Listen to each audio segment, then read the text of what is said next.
across the UK, on DAB+, on your smart speaker, on your smart TV, and on your side. This is Talk.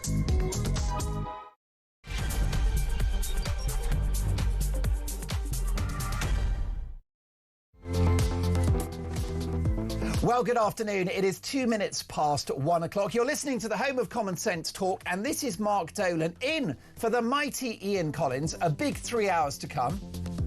How the mighty have fallen. No longer a prince. Once Queen Elizabeth's favourite son, now set to live in exile in humble accommodation paid for by his brother, the King, and known simply as plain old Andrew Mountbatten Windsor. Where did it all go so wrong for Randy Andy? We'll speak to some of the biggest names in the world of royal journalism, including the man whose devastating book entitled served as a catalyst for his downfall. It's an interview that they all wanted, and we've got it. Andrew Lowney, live at 3 o'clock. Do not miss it. Also today, in just a moment, I've never witnessed such public anger about the dangers of illegal immigration, with news seemingly every single day about senseless violence perpetrated by people who should not be in the country. Enough is enough. That is the theme of today's Dolan's Dispatch. Also today, the number of foreign prisoners accommodated at vast expense to the UK taxpayer in UK jails explodes. Meanwhile, a leading political activist from the Joint Council for the Welfare of Immigrants has caused uproar with claims that the public's concerns, your concerns about immigration are, wait for it, are you ready for this, manufactured. That's right, your concerns about people being stabbed in the street by folk that shouldn't be here are manufactured. You're probably far right, you're probably racist. I'll get reaction and I'd love to hear your thoughts. Are your concerns about Britain's open borders experiment manufactured? Let me know. And the scandal that won't go away. Rachel from Accounts is feeling the heat and now admits she did know that she needed a licence to rent out her rather lavish London property. Will she still be in post for the November budget?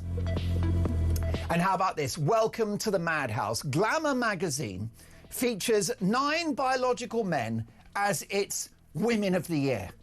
You couldn't make it up. I'll get reaction from an actual woman who is spitting feathers about this. But my priority for the next 3 hours is to get your views on the national radio and television airwaves. And here is today's question. Is enough enough? Is it time to declare illegal immigration a national emergency? 0344 499 1000. Is it now a national emergency? Is this a crisis? Text the word talk and your message to 87222 or drop me a voice note, and as the saying goes, let's talk.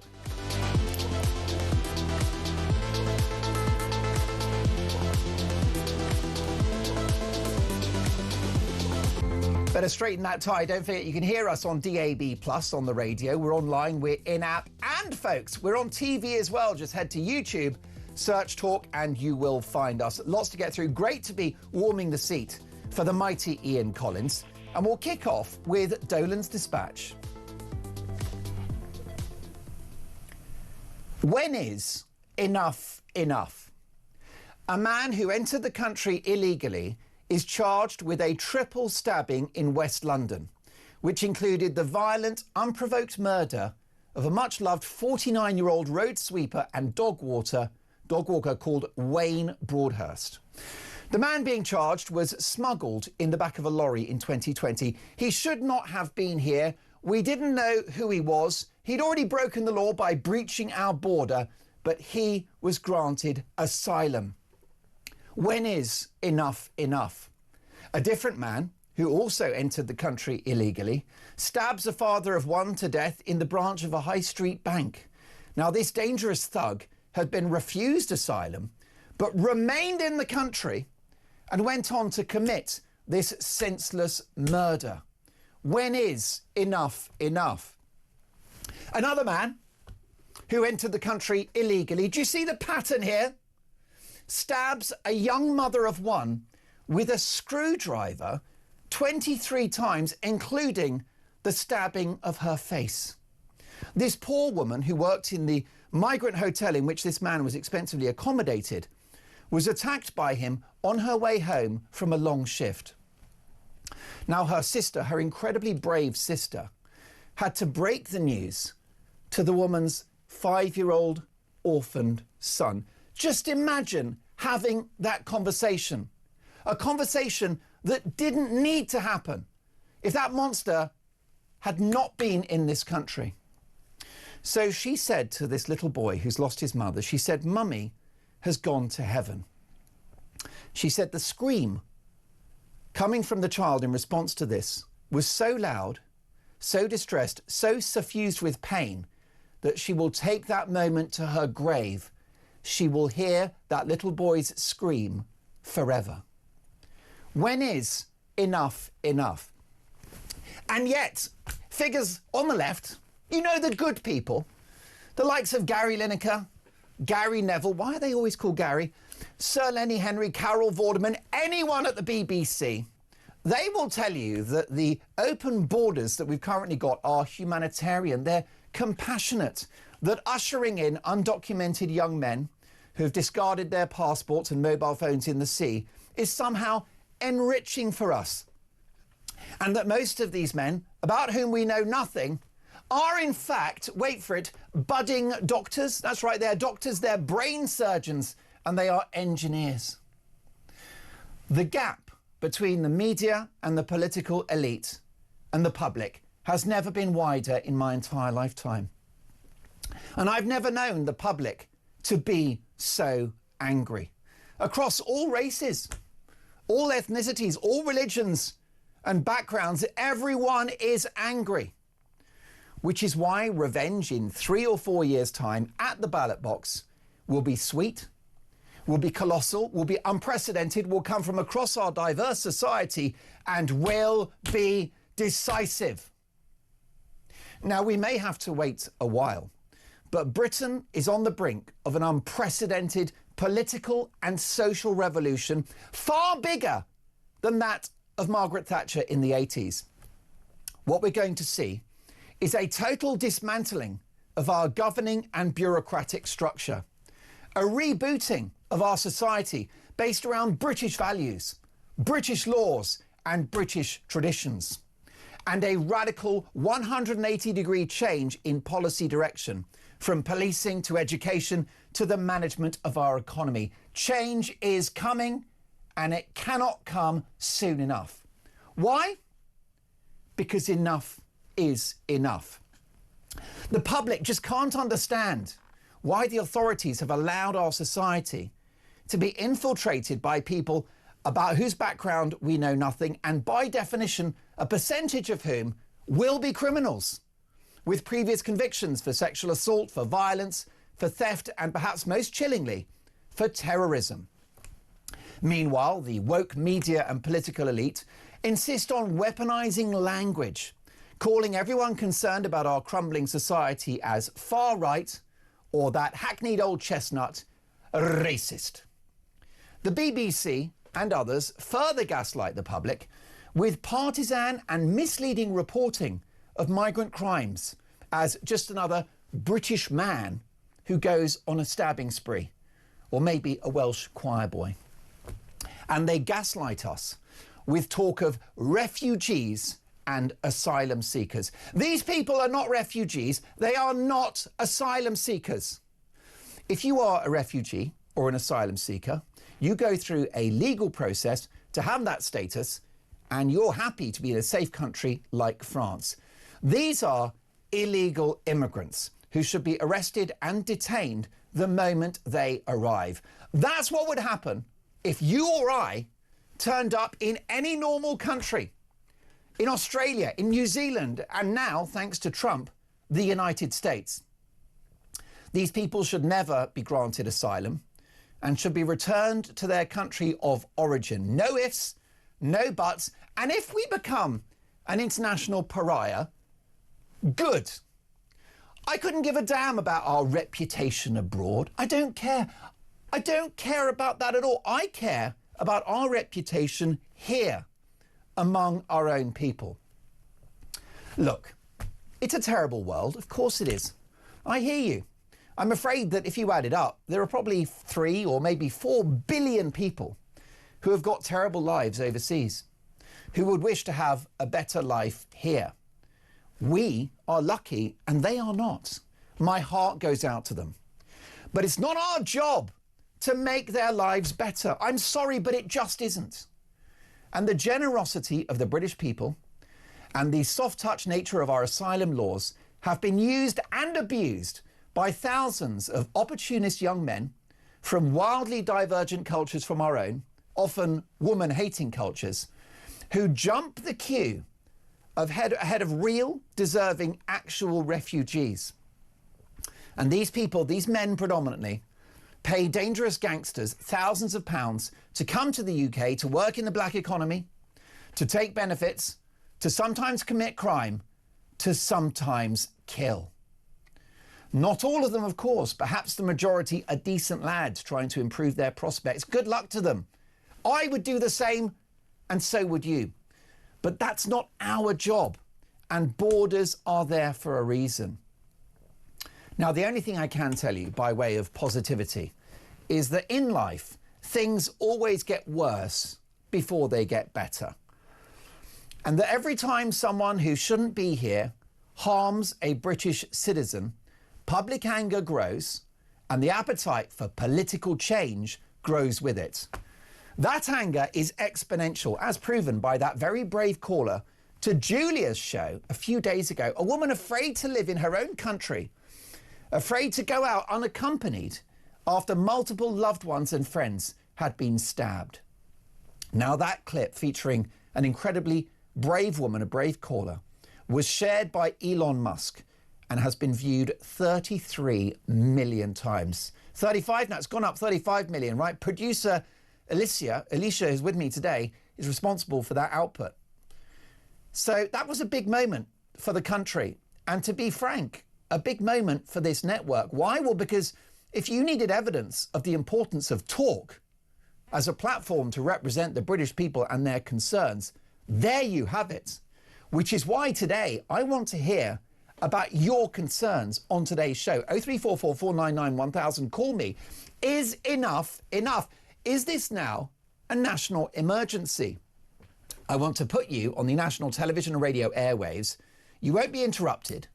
You won't be patronised. You won't be bullied. You won't be told what to think, and you won't be gaslit like you would on other certain London-based media networks that I could mention. Don't worry, folks. The tunnel is always darkest just before the light. Change is coming, and the elites will hate it. Bring popcorn. Enough is enough. So your reaction, I'm really, really worried about the state of the country. I'm deeply shocked that if you look at the current numbers, upwards of 1/3 people will enter Britain illegally in the course of this parliament. 1/3 people, none of whose backgrounds we know, criminal convictions, all the rest of it.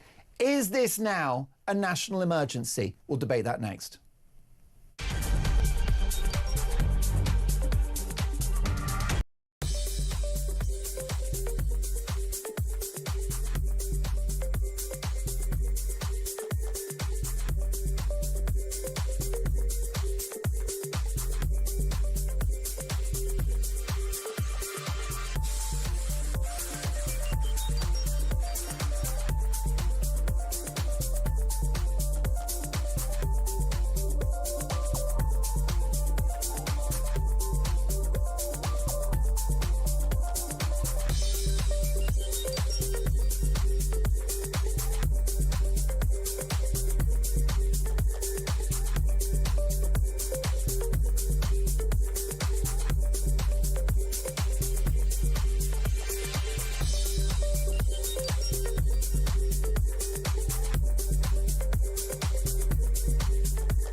Rose, this man, got the big changing room, and the news that has been coming out within that tribunal that's been taking place is absolutely insane. Rose was trying to impregnate a woman at the time. So it shows just how, I mean, there are photos that have also come out about this person, and he wasn't even trying to make an effort to identify as a woman. He wasn't going in the sort of fake nails, plastic boobs type of situation. Well, he just turned up to work and went, I'm Rose, and demanded to be in the changing room. Precisely.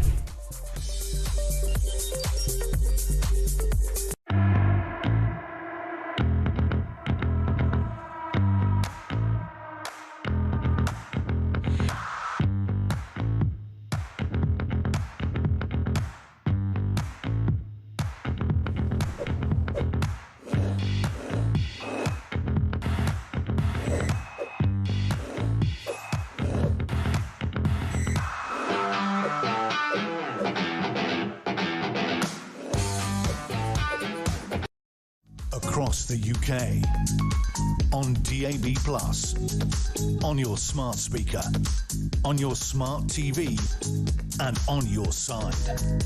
This is Talk. Is illegal immigration now a national emergency? That was the topic of today's Dolan's Dispatch. I'm going to get the views of one of my favourite political commentators in just a second. But first, Matthew is in Cheshire. Hi, Matthew. Hiya, Mark. Good afternoon. Afternoon. Listen, thank you so much for calling the show. Is this an emergency now? It's a massive emergency. You know, these migrants, illegal aliens, we should call them, are coming across on these dinghies and paying thousands of pounds to gangsters or gang leaders, whatever you want to call them. Yeah. If they can pay that amount of money to get on a dinghy, surely they can afford to pay for these lawyers who are trying to keep them in the country rather than just paying legal aid. You know, you listen to PMQs. I've not once heard either side mention the numbers that are coming over. We're being hoodwinked. We've been lied to. When we had COVID, we got told every day how many people had died through COVID. It was a national emergency. This is a national emergency. We have got, we got people in Birmingham now going to do 360,000 for Palestine. What about all these other migrants that are coming over that are all of a certain orientation and religious belief? There's more than our army. How are we going to control it? The police can't control it. It's wild, and we're caught up with our legal and judicial system, Matthew, because just yesterday I came across a statistic that over 50,000 asylum claims are in the system. So not only can we not deport people, that when we refuse asylum, they appeal, and guess who's paying for that? Us, you and me. I'm afraid so. And it's going to be reflected in this budget that's going to kill the country. In 3 years' time, we're going to be a third world nation. We have no money. People are going to be so broke. The government, no one will ever vote for Labour again, ever. Can this be fixed by a future administration, or is the damage done, Matthew? I think it's going to be very hard. I think the only people who can do it is Mr Farage and the Reform Party, and they will take a no-nonsense. Trump's done it. Yeah. Trump's managed to do it, and we need to do what they're going to do. But my fear is, we've got a £50 billion hole in 18 months of the Labour Party. What's the damage going to be there? Whoever's going to come in next, they're going to be just looking at it, and there's going to be more than a note in the drawer saying, oops, we spent all the money. There's going to be bailiffs knocking on the door from all around the world wanting to take us all our assets, because this Labour Party and Rachel from Accounts and Keir Starmer are absolutely sucking the life out of this country, and we should be able to remove them like we have done, removed Andrew. There should be a method, because he's killing the country. It's a diabolical state, and there's nothing been good since the Labour have come into power. I've not heard one thing apart from free school clubs. Well, whoopee woo. Yeah. I mean, Matthew, is there a defence on the part of Starmer and his ilk that they've inherited a mess from the Tories? No. It was the Boris wave and the boats that all happened under the Conservatives? No, the Rwanda deal would have started. If they should have kept on with the Rwanda deal and started shipping people and it would have worked. But no, not doing that. So we'll just let them in. We'll just put them where we want. And people now, the Middle England, because all the poor suburbs of Salfords of the world and places like Warrington, we're full. So there's nowhere to go. So now they're going to Epping, where middle-class people are sitting, and all of a sudden they've got these people standing outside the schools and down the streets that they've never seen before, and that's why the noise is being made. This has been going on for years, but it's just now that there's no more room in the inn, so they're pushing out, and all these stabbings. I'm beyond myself with it. I'm sick of putting the radio on and hearing that some migrant has stabbed someone, some little girl has been assaulted or sexually abused, some poor woman who most works on minimum wage on a counter in a hotel has been stabbed, and a little boy, 5-year-old little boy, it's been told that his mummy's died because some horrible, filthy, dirty animal of an alien has come over here and thinks it's funny to stab a woman. I'm sick of it. Absolutely sick of it. Matthew, enough is enough. You spoke so well. The inn is full, is what Matthew's saying. He's sick of it. And who could disagree? Matthew, do call me again soon. 03444991000. Alice is taking your calls today. Let's get reaction from one of my favourite political commentators, Charlie Downs. Hello, Charlie. Hello, Mark. Charlie, Matthew speaks coherently, articulately, and he speaks for millions. That's right. Yeah, I think it's sort of every word a symphony there. And in answer to your question as to whether we should declare a state of emergency, I have actually been saying this for several years at this point, because the thing about a state of emergency is that it permits the use of extraordinary powers which otherwise wouldn't be legal in a lot of cases. And I think it's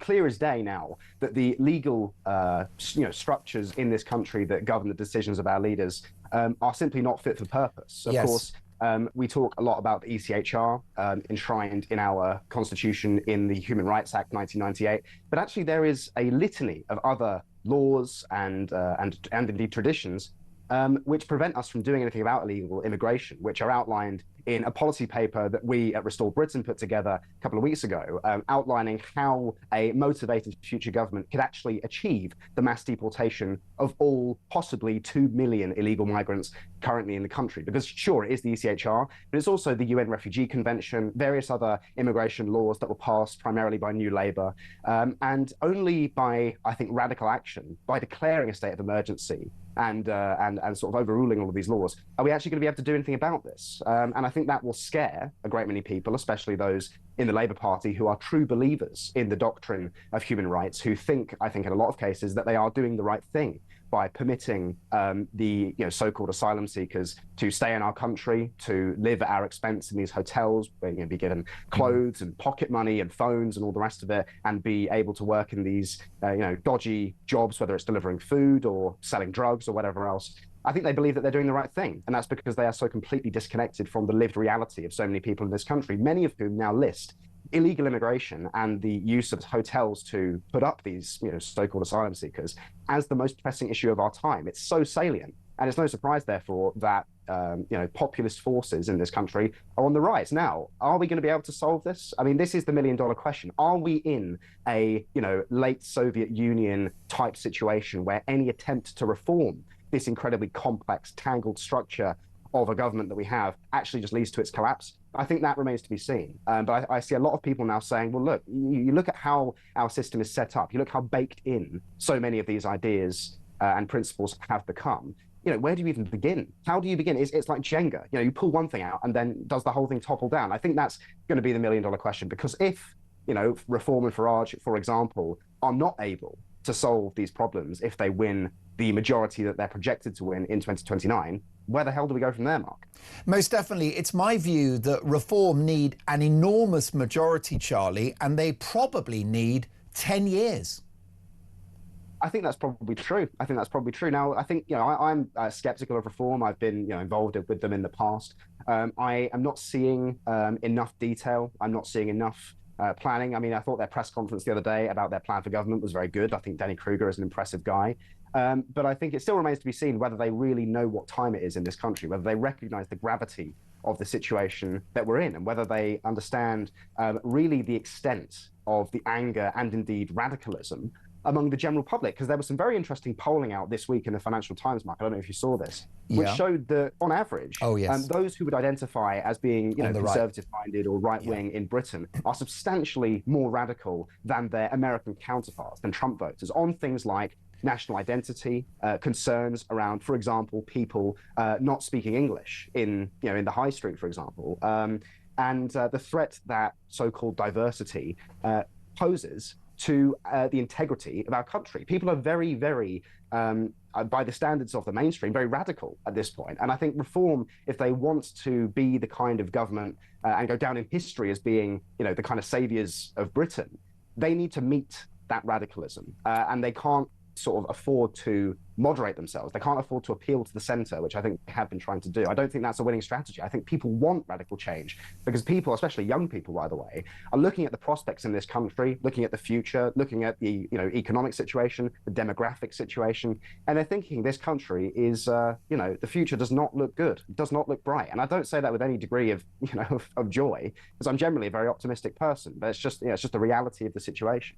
Do you think the idea of deportations is now entering the political mainstream and is less toxic, less of a four-letter word, given the fact that around a year and a half ago, when interviewed by my friend Steve Edgington, Nigel Farage said, you can't do deportations, it's politically too difficult, it ain't going to happen.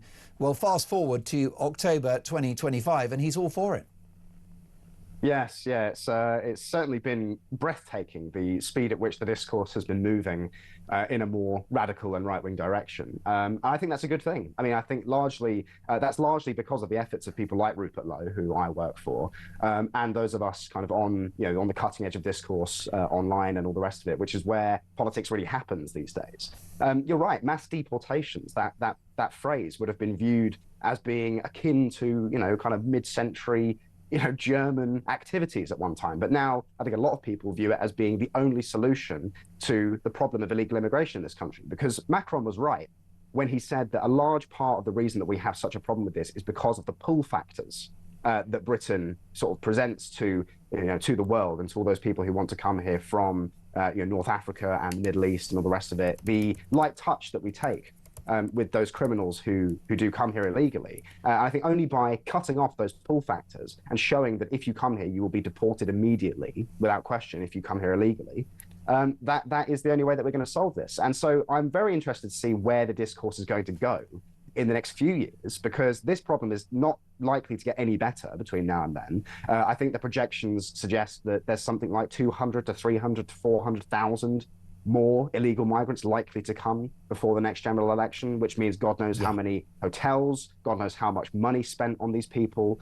God knows how many crimes, rapes, murders, sexual assaults, robberies, and so on, all these horrible things. As you were saying, we hear about on an almost daily basis at this point. I think the temperature of the country at that time, if this trajectory does continue, it's going to be pretty angry, and so it'll be interesting to see whether Farage and co can meet that anger. Warwick is angry. Warwick in Devon, who says, good afternoon, Mark and Charlie. Excellent start to the show. Mark, enough is enough. Sadly, it's gone beyond that now. The storm clouds of civil war are gathering. It's that obvious. Look, the issue we've got is that the right are quite split, aren't they? You've got your organisation, which clearly, is there to tackle this issue, restore Britain in a very robust and muscular way. You've got the Tories, who have shifted right and talked about cancelling indefinite leave to remain. And then you've got Reform, who are talking about deportations. Is it time for the right to unite on this? Oh, gosh, Mark, if only. I mean, I think the biggest problem that the right has is just big personalities. I think right-wing politics in a lot of ways selects for people who are very kind of, individualistically minded. Not like you, though, Charlie. You're a shrinking violet, aren't you? No, never. Yeah, of course. Yeah. I mean, I don't think that's a bad thing, because I think that one of the things that sets the right apart from the left is our championing of the value of leadership. The left are very kind of hive-minded. They're very collectivist in their thinking, whereas we are more given to a kind of great man of history style of politics, which I think is great. And I think that's exactly what Britain needs at this moment in its history. Now, will the right unite? I think there's plenty of time for that to happen. The question is what the centre of gravity of that union will be. Will it be Reform, or will it be a, as it were, reformed Conservative Party? Because I see just as much evidence in the Conservative Party that they are understanding what time it is as I do in Reform. I think that they are, in a way, in like an arms race. They're in like a right-wing arms race to see who can be more, more based than the other one. I thought actually that Katie Lamb and Chris Philps' calls for the removal of indefinite leave to remain from millions of people was exactly right. And Reform have only recently come to this position as well, because we spend a lot of time, Mark, talking about illegal immigration, and that's because it is a very salient, very emotional, self-evidently immoral and wrong problem that our country is facing. But actually, as you and I both know, the bigger problem and the far greater threat in the future demographically comes from legal immigration, because it's not been illegal immigration that has seen entire neighborhoods, towns, and indeed cities like London and Birmingham become minority, white British, for example.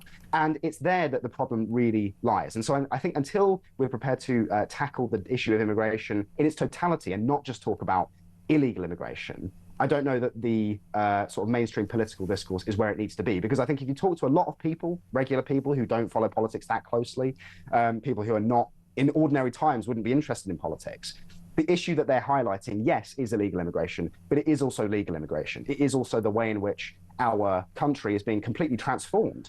And the narrative that we're sold that this needs to happen, whether it's for economic reasons or cultural reasons and the enrichment that it brings, like grooming gangs and other sorts of things Doctors like that. and engineers. They're all doctors and engineers and brain surgeons, Charlie. So I'm told, Mark. So I'm told. But look, I mean, until we tackle that issue head on, I just don't think the mainstream is keeping pace where the public actually are. And I'll tell you something else, Mark. Something I've been thinking about a lot recently is the fact that, look, immigration is certainly the most pressing issue of our time, but it's actually, it's far from the only issue. And I think in a lot of ways, people get into this way of thinking where if we were to just solve the demographics and if we were to just solve the small boats and all the rest of it, then everything else will be fine. But no, that's not the case. Net zero, Mark, is another insane project that our ruling class has been rolling out over the last decade or so, which is making life, day-to-day living, impossibly expensive for so many people. Housing is another one, of course, that is downstream from immigration to a certain extent. But young people, speaking as a young person, are looking at the prospects in this country, whether it is home ownership, wages, taxes, starting a family, starting a business, and they're looking at a country that offers them absolutely nothing, and they're therefore looking abroad at countries that will not be hostile to their interests as this one is. And they're seeing more appealing options. And it's no surprise that so many want to leave, which I think is a really sad thing. A really sad thing. And you're so right. Lots of big issues. Woke policing, education standards through the floor, and a broken economy. Charlie, you're a wise man. Do join us again soon. My thanks to Charlie Downs, who is a political commentator and works with Rupert Lowe at Restore Britain. Hello, Mark, says Catherine. Thank you for airing the views that most of us have in these dreadful times in this great country. We're grateful to you. Well, look, talk is nothing without you, as demonstrated by that incredibly viral clip that went out earlier this week on Julia's show of one of our army of viewers and listeners who doesn't feel safe leaving her own house. Such is the state of the country. So is it a national emergency? Illegal immigration, 03444991000. And is it appropriate that Andrew Mountbatten Windsor remains 8th in line to the throne? I'll be asking one of the late Queen Elizabeth II's closest aides next.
across the UK. On DAB+, on your smart speaker, on your smart TV, and on your side. This is Talk. Is illegal immigration now a national emergency? This from an unnamed texter who says, Mark, it was a national emergency the minute the first person landed on the beaches and the government did absolutely nothing. Now we've got the RNLI escorting them over. It's utterly shameful on this country and those that fought for its freedom. Mark says, John in Upminster, enough has been enough for a few years now. It's now a serious national crisis which needs immediate, serious remedial action.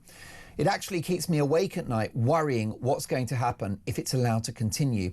We need a period of robust right-wing government to reset things. Even a military coup, says John, would be better than the useless, cretinous, criminal political class that have allowed this country to go down the toilet for several years now. Great show.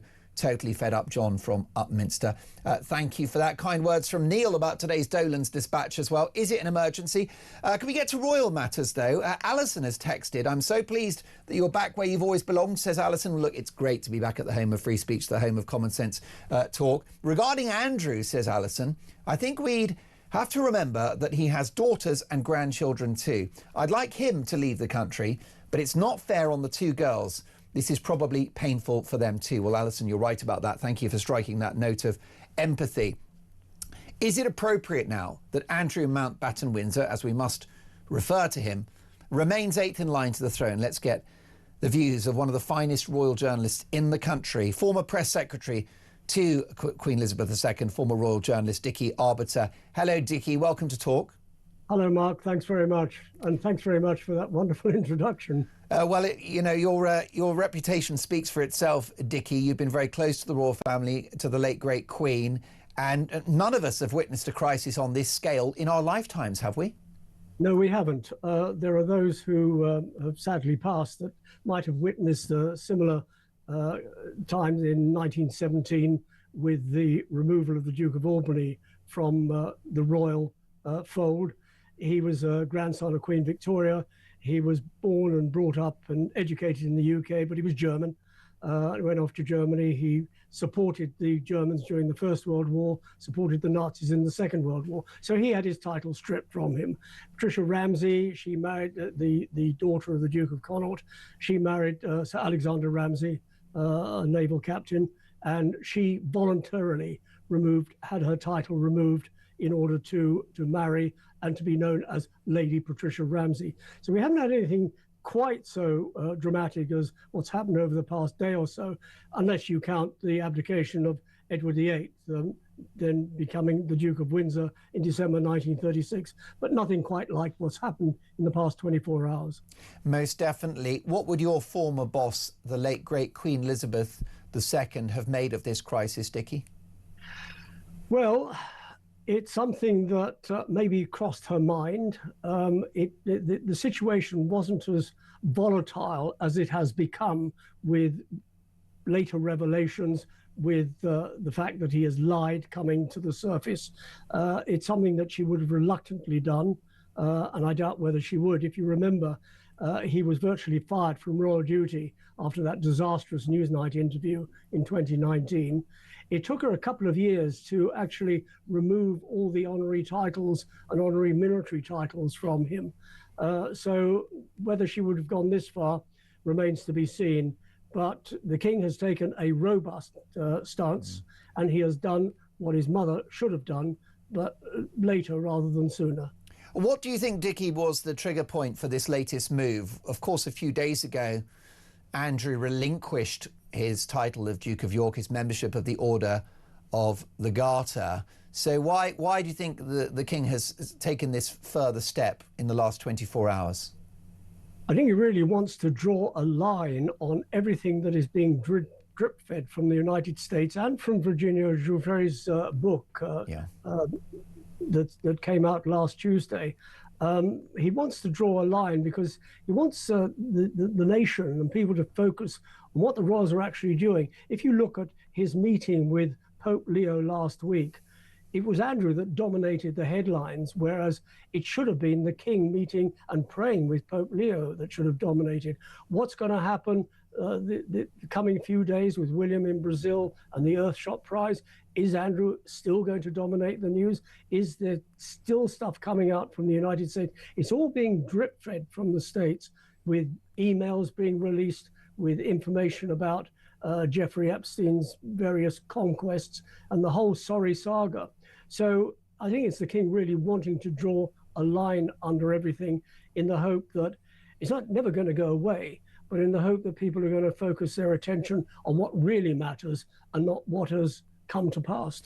Now, Dickie, in this country, we have innocence, which is presumed until the proof of guilt. Okay, innocent until proven guilty. Is Prince Andrew a man of poor judgment, but given the fact that he hasn't actually been convicted of any crimes, being subjected to excessive vilification and trial by media? Well, he has been tried by media. He has had excessive vilification, but he's been found guilty by the court of public opinion, and really guilty also by association with Jeffrey Epstein. It's something that was never going to go away, had Jeffrey Epstein lived or not. So yes, he hasn't been found guilty of anything, but he should have used a bit of intelligence, a bit of nous, because it's not beyond anybody to realize that, yeah, you are dominating the news, you have done something wrong, you have mixed with the wrong people, I better keep a low profile and not strut out as he did recently at the Duchess of Kent's funeral, up front, arriving at the front door and leaving at the front door, trying to converse with other members of the royal family. Yes, he should have been there because the Duchess of Kent is family and he is family. He could have gone in the back door and not sort of pushed his way out front, in front of everybody, and rubbed everybody's nose in it.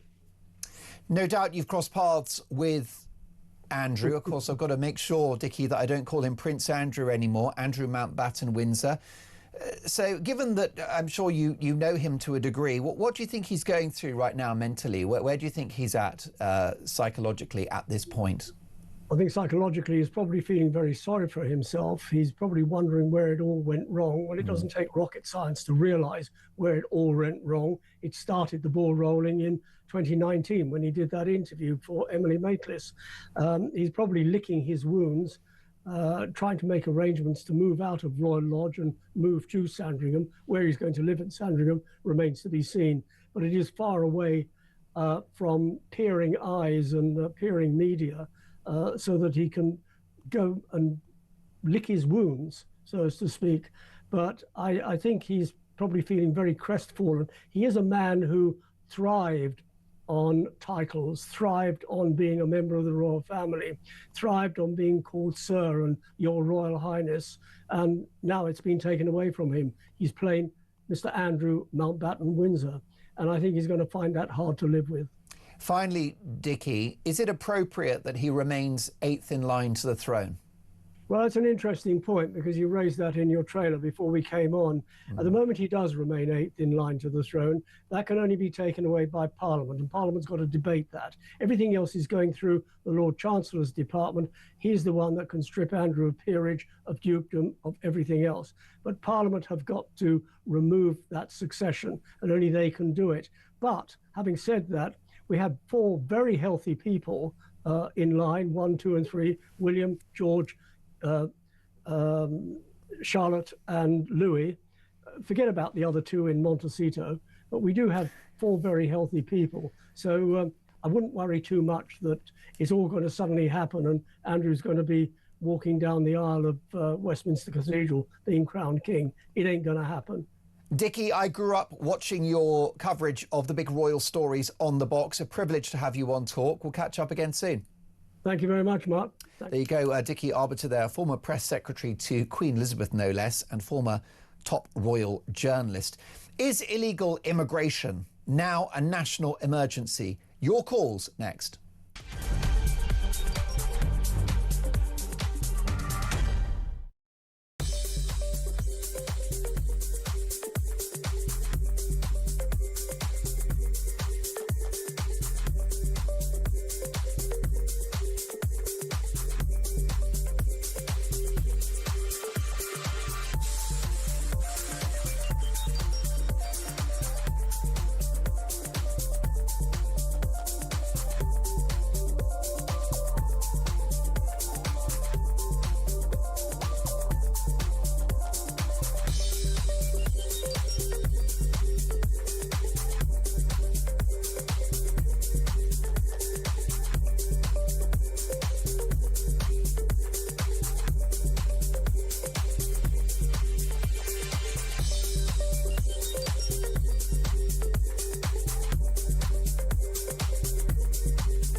when you look at countries right next to Gaza, such as Egypt, Jordan, they are very, very reluctant to take any individuals from these countries. And when you see statistics from Poland, which shows a surge of support for Hamas in recent months as well, and studies from Denmark, which shows sort of when Gazans are brought into the country, the likelihood of those individuals ending up with criminal convictions as well. There is a real national security potential crisis that could be we could be exposed to if this route becomes any larger than it already is. And frankly, it is already far too large.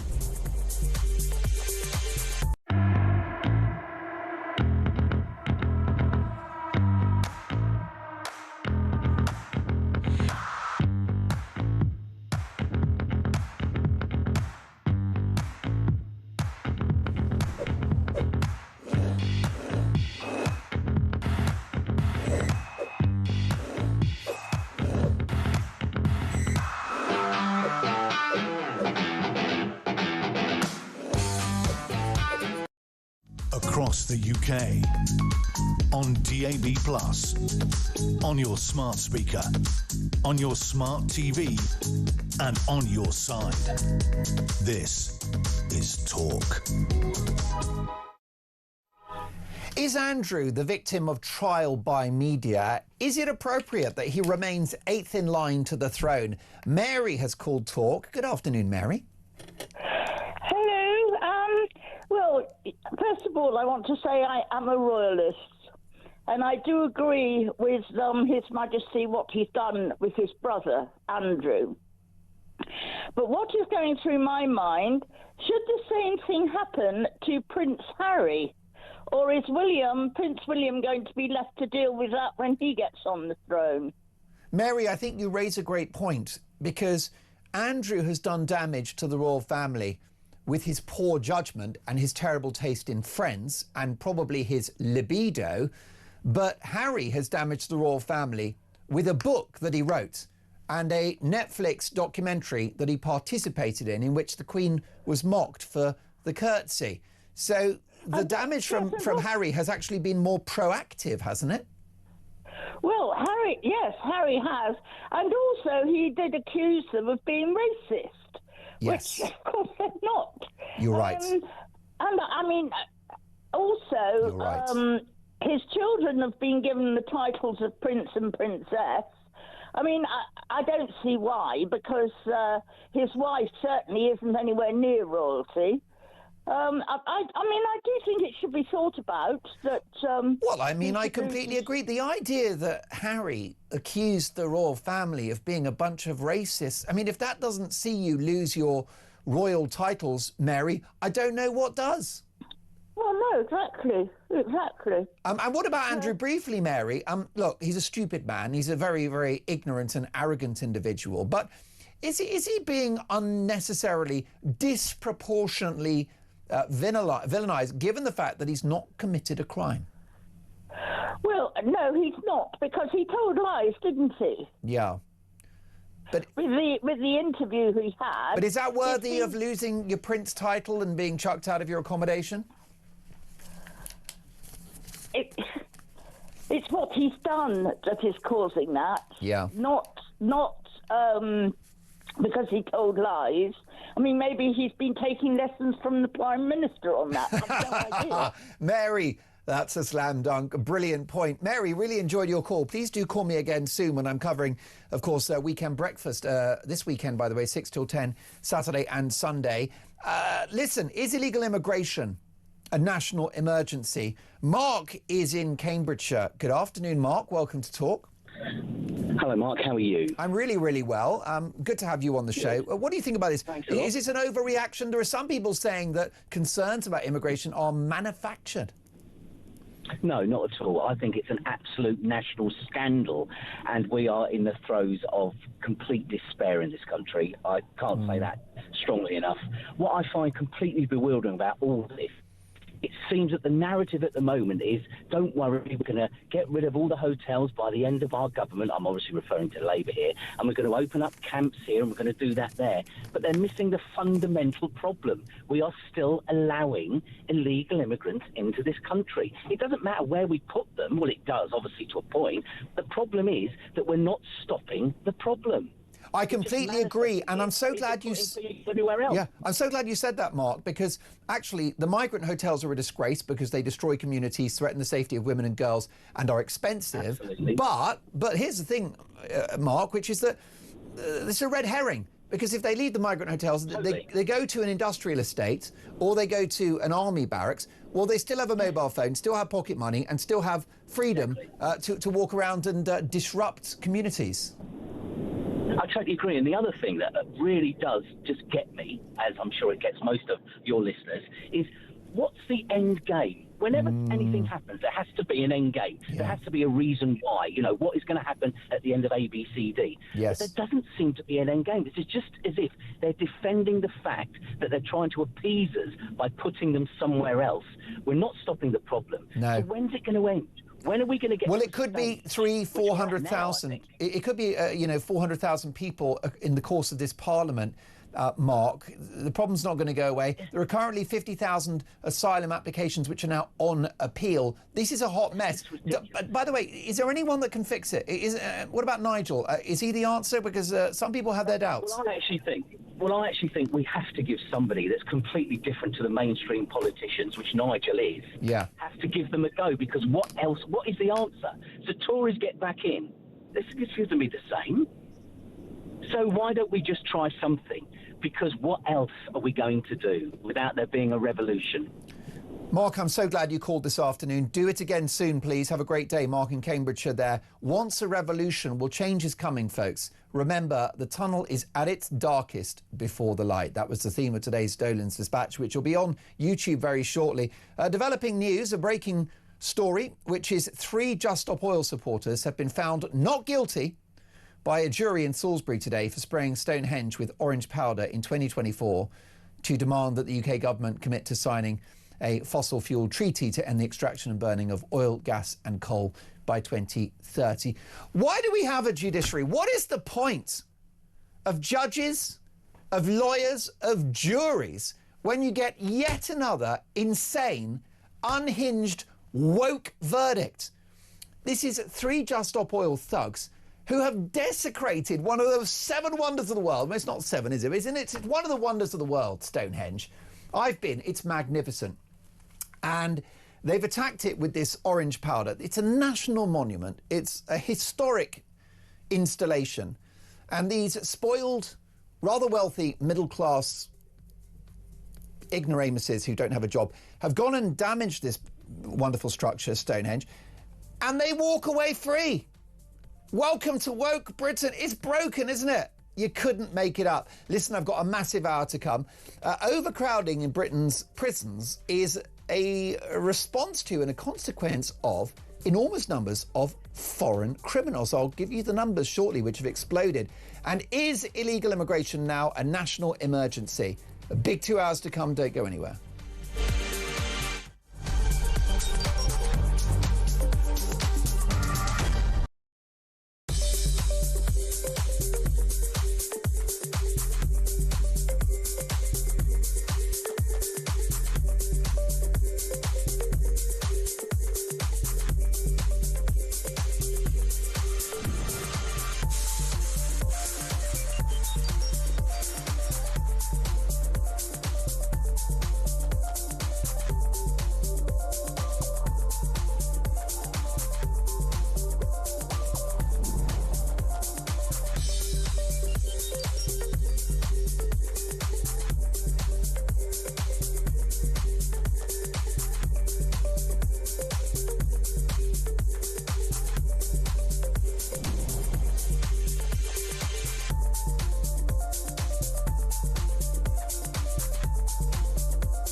across the UK. On DAB+, on your smart speaker, on your smart TV, and on your side. This is Talk.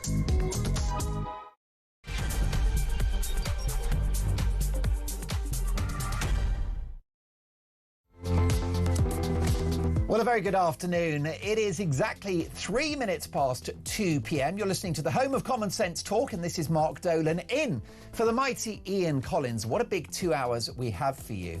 How the mighty have fallen. No longer a prince, once Queen Elizabeth's favourite son, now set to live in exile in humble accommodation, paid for by his brother, the King, and known simply as plain old Andrew Mountbatten Windsor.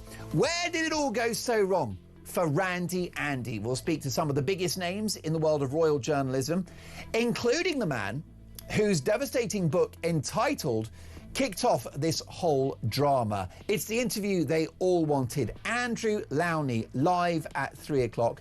Don't miss it. Also today, the number of foreign prisoners accommodated at vast expense in UK jails explodes. Meanwhile, a leading political activist from the Joint Council for the Welfare of Immigrants has caused uproar with claims that the public's concerns about immigration are, and I quote, manufactured. Well, I'll bring reaction, and I'd love to hear your thoughts on that. Are your concerns about Britain's open border experiment manufactured? Let me know.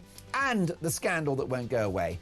Chancellor Rachel Reeves now admits she did know that she needed a licence to rent out her residential property. Will she still be in post for the November budget?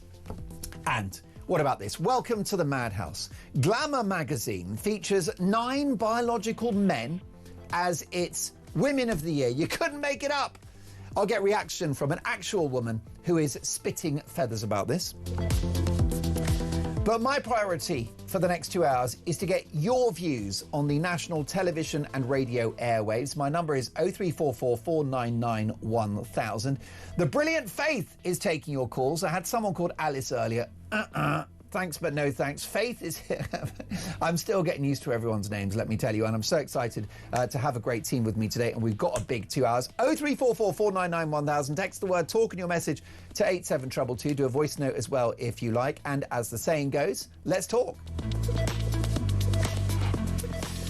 And a very big reaction to Dolan's dispatch earlier. Enough is enough. I believe that we need to declare a national emergency in regard to illegal immigration. There isn't a day goes by that someone isn't killed or injured by an individual that shouldn't be in the country. Lucy has messaged the show. Hello, Marvellous Mark. Steady on with your call for the illegal immigration nightmare to be described as a national emergency. That's exactly what the state wants. It'll use it as the next reason to take away more of our freedoms. She goes on to say, law-abiding patriots must pray like mad and politely, but firmly refuse to accept the lies, outrageous tax rises, and support and vote for a restoration of the Britain that we knew and loved. Can it be fixed?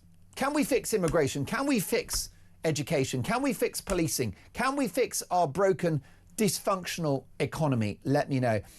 If it can be fixed, who is the person to do it? 0344 499 1000. Let me bring you some breaking news, which is that 3 Just Stop Oil supporters have been found not guilty by a jury in Salisbury today for spraying Stonehenge with orange powder in 2024 in their demands that the UK government commit to signing a fossil fuel treaty to end the extraction and burning of oil, gas and coal by 2030. Now, Stonehenge is an incredibly historic site. No one really knows how on earth they got their stones to stand up and to be in that place. Incredible mystery, one of the wonders of the world. And these bored middle-class activists spray this amazing monument, desecrate this very spiritual site with orange powder, and they walk free. Your reaction to that, I think it's absolutely shocking. 0344 499 1000.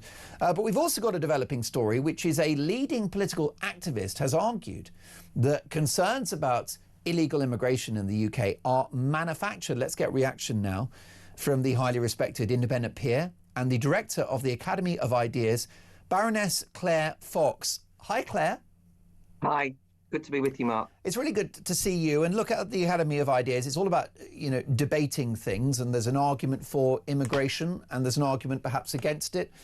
There's also an argument regarding the boat crossings. Some would argue it's a humanitarian crisis that needs to be addressed. Others would argue we need free and safe routes. Is language like calling concerns about immigration manufactured unhelpful? Yeah, I was bemused by this story because I think that there is a manufactured narrative very often in relation to immigration, but it's often manufactured by people who try and, manage the narrative, manage the message so that they can keep the lid on the genuine grassroots concerns about the immigration issue. And it seems to me that this is a perfect example. The argument is that we've done an opinion poll. It's of less than 5,000 people, and they say that immigration is not that high on their agenda. It's only 7th or something along those lines of the top 10 issues. Whereas actually, depending on who you ask and depending on what part of the country you're in, you're going to get a very different answer. And I think I've begun to hear this more and more now. The implication is that actually the vast majority in this country are perfectly happy with immigration as it stands. This is all whipped up by populist types and hysterical racist types who just want everybody to be anti-immigrant. And I think that that is a way of demonizing and silencing a completely legitimate debate, because it's not the people who are hysterical about immigration. They rightly want to discuss why we have no control over the borders in terms of illegal immigration and why legal migration went up so extraordinarily, particularly under Boris Johnson, when in fact that wasn't what democratically the country had voted for. And it happened behind the backs of the electorate. And so this idea that people who express concern are worried about, as we know, attacks locally in the area when people are staying in asylum hotels, all of these different things that happen.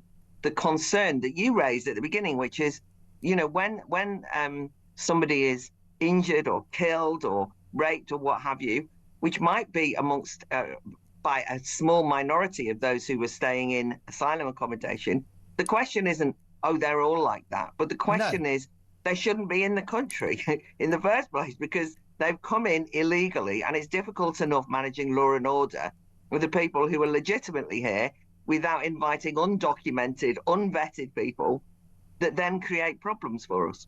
Well, that's right. This is the issue for some within the political and media establishment is they will argue that we have racists who are rapists who are British citizens. We have murderers who are British citizens. We have antisocial and sexist behaviour, the harassment of women from British citizens. And that is absolutely right. And that is quite the most shocking thing. But the aggravating factor here is that crimes are occurring against British citizens on the part of people who, as you've said, have entered the country illegally, who are not supposed to be here. Saima Saida is from the Joint Council for the Welfare of Immigrants, Claire. She said that the poll that she's been commenting on proves that there is no immigration crisis, that it's a manufactured panic. Is that gaslighting? I think it is. I mean, I read it and was immediately, you immediately feel defensive that you have to prove that there's an issue. Yeah. But actually, I don't think this poll's going to work. I've heard members of the political commentariat try and argue this, that it's all confected. But as you say, it is gaslighting. And I think that there is now actually quite a widespread understanding, even amongst people who don't like this, that this is a national issue. I mean, I heard somebody saying, let's call it a national emergency. I mean, I think we should treat it with the sense of urgency when you have something which is completely out of control. And everything seems so slow. I mean, every time I hear a government minister talk, and in the Lords, I hear this all the time. They say, oh, it's all right. We're bringing in new laws and new regulations. We'll be able to handle it. And everything is completely slow and clogged up. And it shows a lack of willingness to really resolve this. They really want the issue to go away. And so if they can pretend it's a made-up issue, then they hope that that might diffuse it. But it won't. I think things have gone far too deeply into the consciousness of many millions of people in this country that you can't just shut this debate up. Devil's advocate time, Claire. Is there a danger that righteous public anger about the crimes committed by people who shouldn't be here risks demonizing anybody that's a migrant in this country? Yeah, of course. That's one of the, I'm historically from an anti-racist activist background, right? And I'm prepared to say that I have seen a growth of intolerance. There is a danger, if nothing is done, if things are not resolved, that people start to lash out indiscriminately. And that's obviously not what one would want. And it's obviously the case that many British citizens are from immigrant backgrounds, including myself, and that you don't want to be in a situation whereby people who are absolutely British and part of British society are discriminated against or treated as second or third class citizens, either because of their ethnicity, the colour of their skin, because they're from an immigrant background originally. But I understand that what's happening is that if nobody will take your ideas seriously, that immigration is a problem, the people then start to, develop a kind of, I don't care anymore. All subtleties and nuance go out the window. So the irony of what the government, by the way, this government and the government before it does, by trying to close this debate down, is they actually stir up a sense of intolerance. People just say, I don't care anymore. That's why you'll hear people say, oh, kick them all out. I don't care anymore. Whereas actually, there's a way of dealing with this, I hope, that can keep the lid on people just lashing out in that way. But righteous anger is perfectly righteous. I mean, I understand why people are so furious. And, when that lad was killed, who was walking his dog, somebody who was a local bin man, a pillar of the community, and we all watched that brutal stabbing of him. I thought that there would be outrage in Parliament. I thought there would be mentions of it, not a dicky bird, and people just feel, I don't want to live like this. And when, of course, it was revealed fairly early on that this was somebody who was given leave to remain, but had arrived illegally in the country, and then, by the way, is dumped probably in some unsavory housing relationship, area, and probably if he was ill, it's got worse. We don't know what's motivated it. But the point is, that is brutal on our streets, right? And we see that kind of action when we see activity like that. I mean, violent activity against somebody walking their dog, you obviously get mad. I get mad. And you don't know whether to cry or to scream. That is the truth. You are just so frustrated.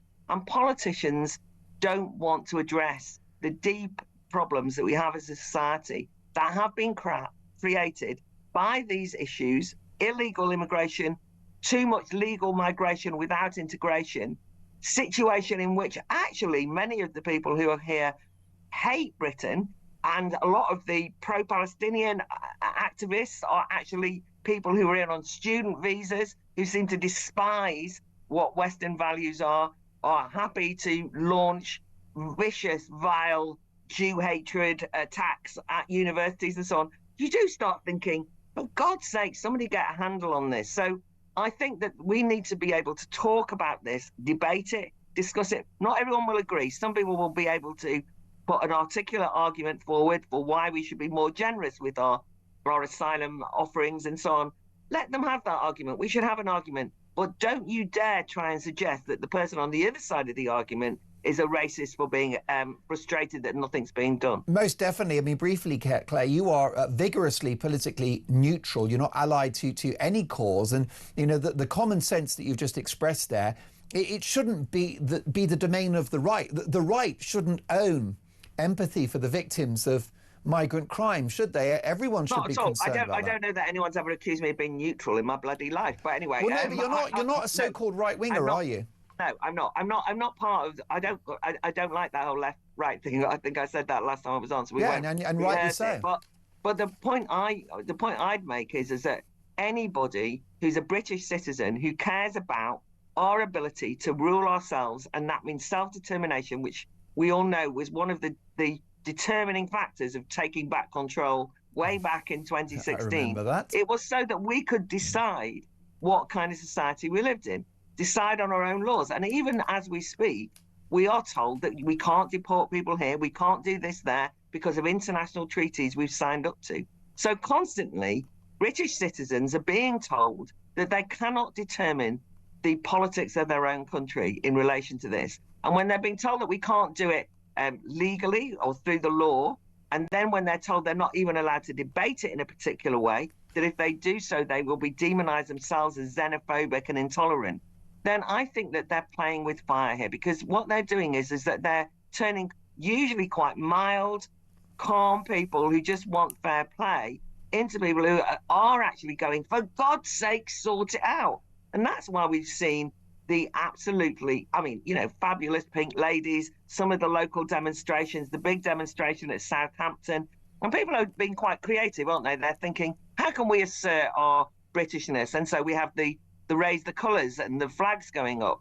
People want to be able to say, I believe that this country should decide on what happens in this country. And that's not to do with ethnicity. It's to do with the people who democratically live here and have decided to live here, making decisions, and the politicians not then just ignoring them or gaslighting Well, them. definitely. And Claire, it shouldn't be left or right. And I got a text, which I've lost now because I can't be trusted with technology. Apologies, Amy. But I've got a text from a listener who said, Mark, I'm a brown person. I'm a man of colour. And I want Nigel Farage to win the next election because Britain needs to change. This is something that's also underestimated by some figures on the progressive left, that actually anger about illegal immigration and large-scale mass immigration is not limited to skin colour, that if Reform win at the next election, they will do so off the back of a multi-ethnic vote. I think that's really right. I'm glad that you raised that, because one doesn't want to overstate it, and obviously the majority of people in this country are white, and that's just historically because that's what it is. But it is absolutely insulting to say that, for example, nobody from an ethnic minority cares about the grooming gang scandal, for example, and the rape of young white girls. It is wrong. It's just inaccurate to try and write off everybody from an immigrant background or an ethnic minority and to suggest that they go along with it, because actually you'll find very often that many of the people who are here legitimately from ethnic minorities are furious that they are being caught up in intolerance, that they themselves think, don't talk to me, I'm the one who believes in the rules, we went through all the right procedures, we're here legitimately, and we don't want to be the target of people who are so mad at people who are trying to sneak in illegitimately. So all these do-gooders on the left who call themselves anti-racist, which, by the way, anti-racist until there's a bout of anti-Semitic Jew hatred on the horizon and they look the other way and never mention it. But also people who patronisingly assume that they can think that if somebody's black, that they will assume that their background will be to be pro-asylum, being widened forever, think that they've got certain politics. There's quite a lot of people who are black who are on the right, many of them in the Tory party, a lot of them supporting reform.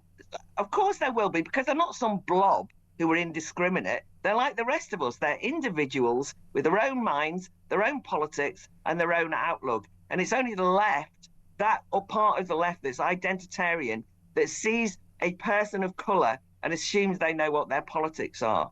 And that's actually a disgusting racialising of any situation, which we should all reject. As far as I'm concerned, we should be colourblind on these questions. Black and white, unite and fight if you want. But it's to do with what your ideas are, not what your skin colour or your ethnicity is. Which is why millions of Americans of colour voted for Donald Trump last November. Imagine. Claire, always a privilege to have you on the show. We'll catch up soon. My thanks to Baroness Claire Fox, independent peer and director of the Academy of Ideas. Your reaction to what Claire's had to say, 0344 499 1000. Do you agree with this person at the Joint Council for the Welfare of Immigrants that her latest poll proves that there is no immigration crisis? That's right, there's no immigration crisis, and that it's a manufactured panic. Is it manufactured? Let me know. 0344 499 1000. Faith's on the phones. Give her a call. See you after this.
It's his little boy lie that has got him into this deep trouble. It's pathetic. The downfall, looking back at all of this, was the arrogance in thinking that you were going to outsmart the BBC. Yes, and the nation and the world. Yes. Absolutely. Yeah, that was that entitle and arrogance was on, and delusion was on full display for the world to see. And you know, when you see something like that, it challenges you and you say, well, I'm going to catch you in a lie. And what he did right there was he inspired, including Virginia, a lot of people to catch him in a lie.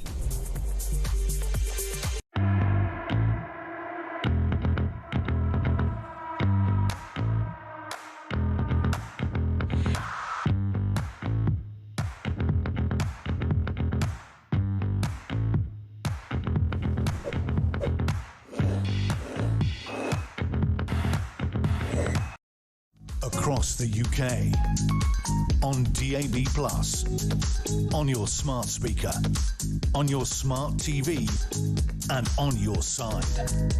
This is Talk. The man whose book brought down Andrew Lowney, the author of Entitled, is live at 3 o'clock. It's the interview they all wanted, and he's with us in just half an hour. Don't miss it.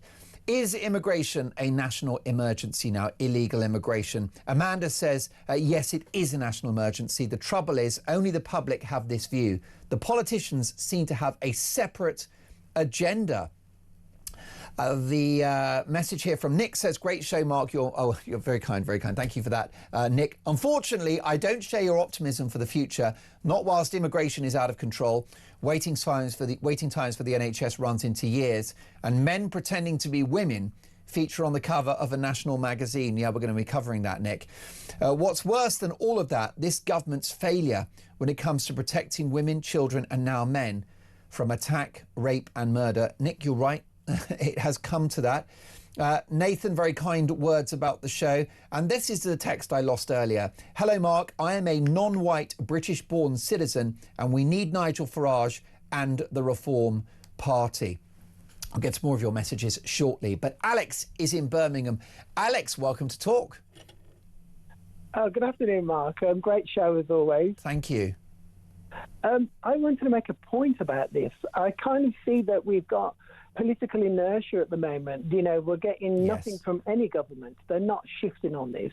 And we're watching our country and our society getting devastated, and now, you know, consistent murders, and it's just completely out of control. And then you wonder what the driving factors are. And we said that we have this gig economy that's in the background. And yet we're part of the problem and we're part of the solution. So we look at this billion-pound economy constantly growing and needing a greater workforce, which most people are not going to jump on a bike in the winter and do for them. So there's an exploitation of bringing in these workers through the open channel of just illegal migration. Yeah. And we're part of it. So, you know, I think if the British want to make a change when the government doesn't listen anymore, is to actually just get off your bum and get your own food and get your own shopping and stop, stop driving that economy, because it's worth billions, estimated 70 billion in 2029, with 3.5 million workers involved. It's absolutely shocking. I think if we want to do something, power to the people and all that, we really have to just say. You raise a good point. You raise a good point, Alex, because it's like those middle-class people at dinner parties who buy cocaine, and what they're doing is they are bankrolling the criminal underworld when they do that, even though they're all left-wing and apparently they're good people. And similarly, when you buy a pizza or any kind of takeaway scenario, there's a likelihood that the person that brings it is here illegally and is participating in the black economy. Exactly. And it's not just them. I mean, it's Amazon workers. They've got Amazon Flex, where they're third party. They're not paying tax. You know, and it just goes on and on. And you look at it. I go to my local supermarket and they've got digital ID, and I've got to walk in and give it. And yet everyone who comes in has got a helmet on their head, a bike helmet, and they don't give their ID. And it just seems hypocrisy. And I think eventually with digital ID, we're going to have a population boom, because if the Labour Party get this through, we're going to have a new, maybe 4 or 5 million people who are going to be granted citizenship through the digital doorway, and it's going to be a permanent situation to carry on maintaining these massive conglomerates that are making billions while we suffer and our lives go to pot for it. Alex, incredibly wise words there, calling in from England's second city of Birmingham. Alex, please make a habit of it. Really enjoyed your company on that call. Josie is in Leicester. Hello, Josie. How are things in the gorgeous East Midlands? Don't even go there, Mark, seriously. Not gorgeous anymore. Are these like kidding us? Who the hell?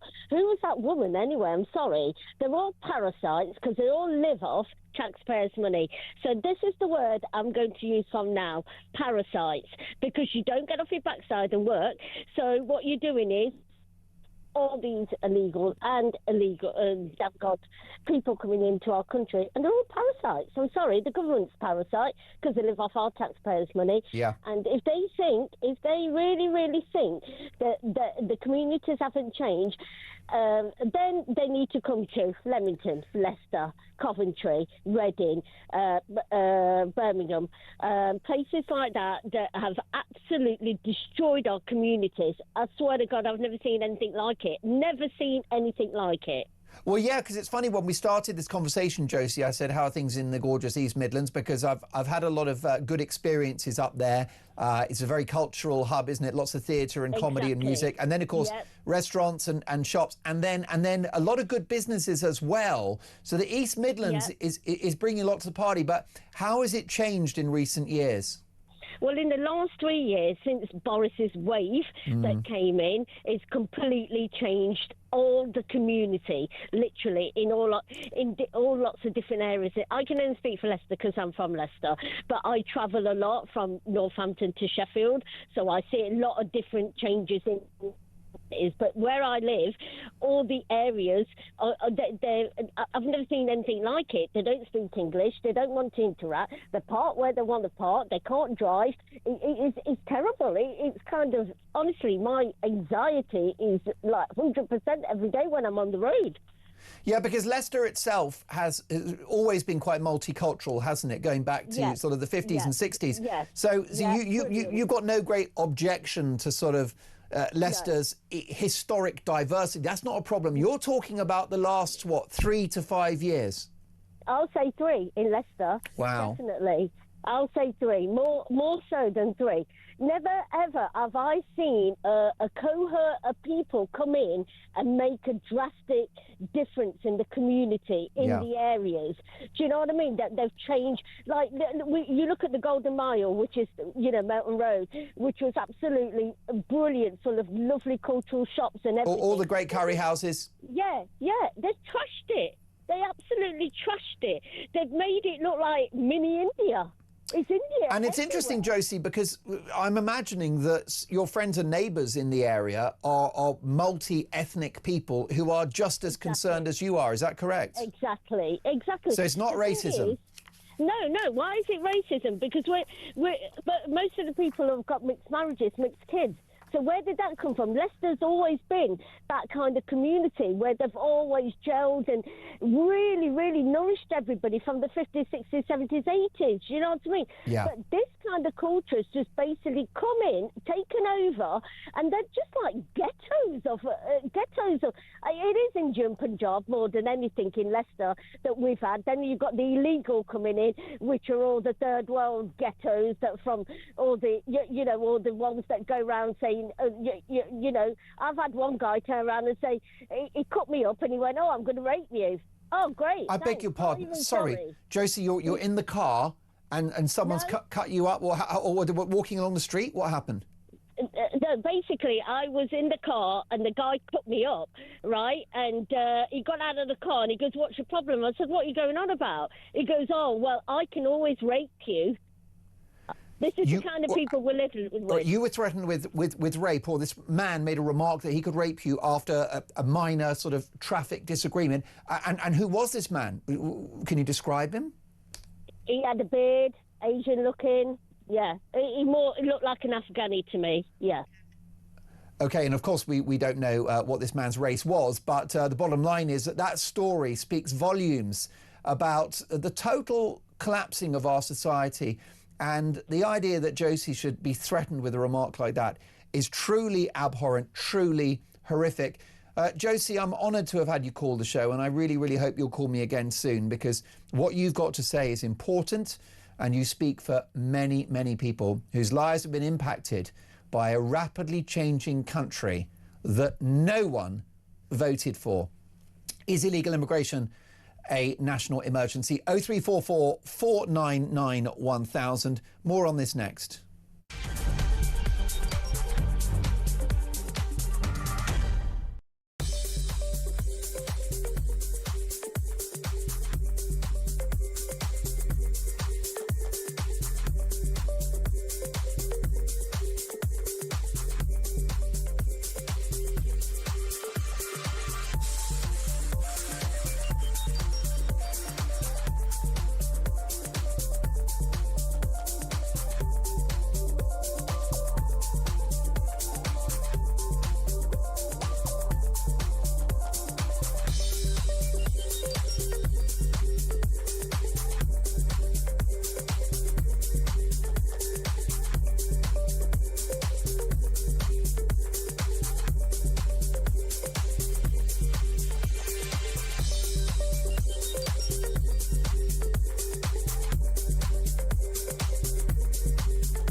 Across the UK, on DAB+, on your smart speaker, on your smart TV, and on your side. This is Talk. Is illegal immigration now a national emergency?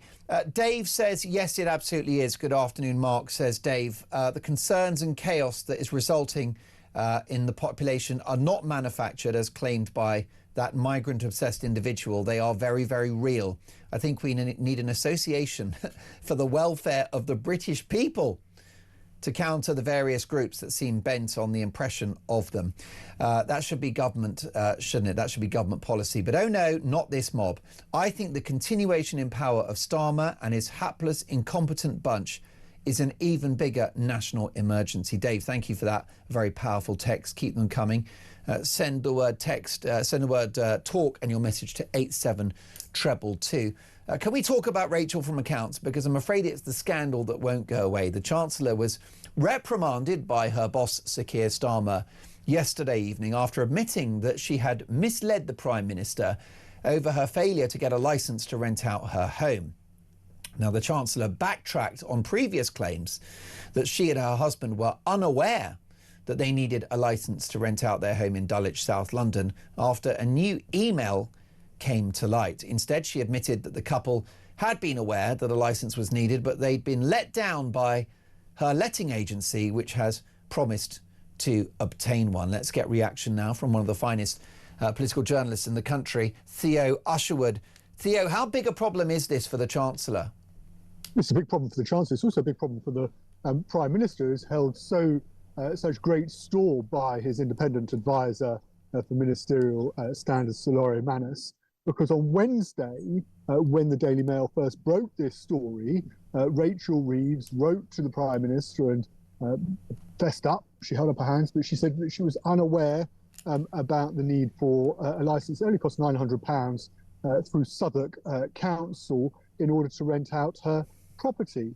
And she was unaware that anything was untoward. Fast forward 24 hours to yesterday, and emails emerged where actually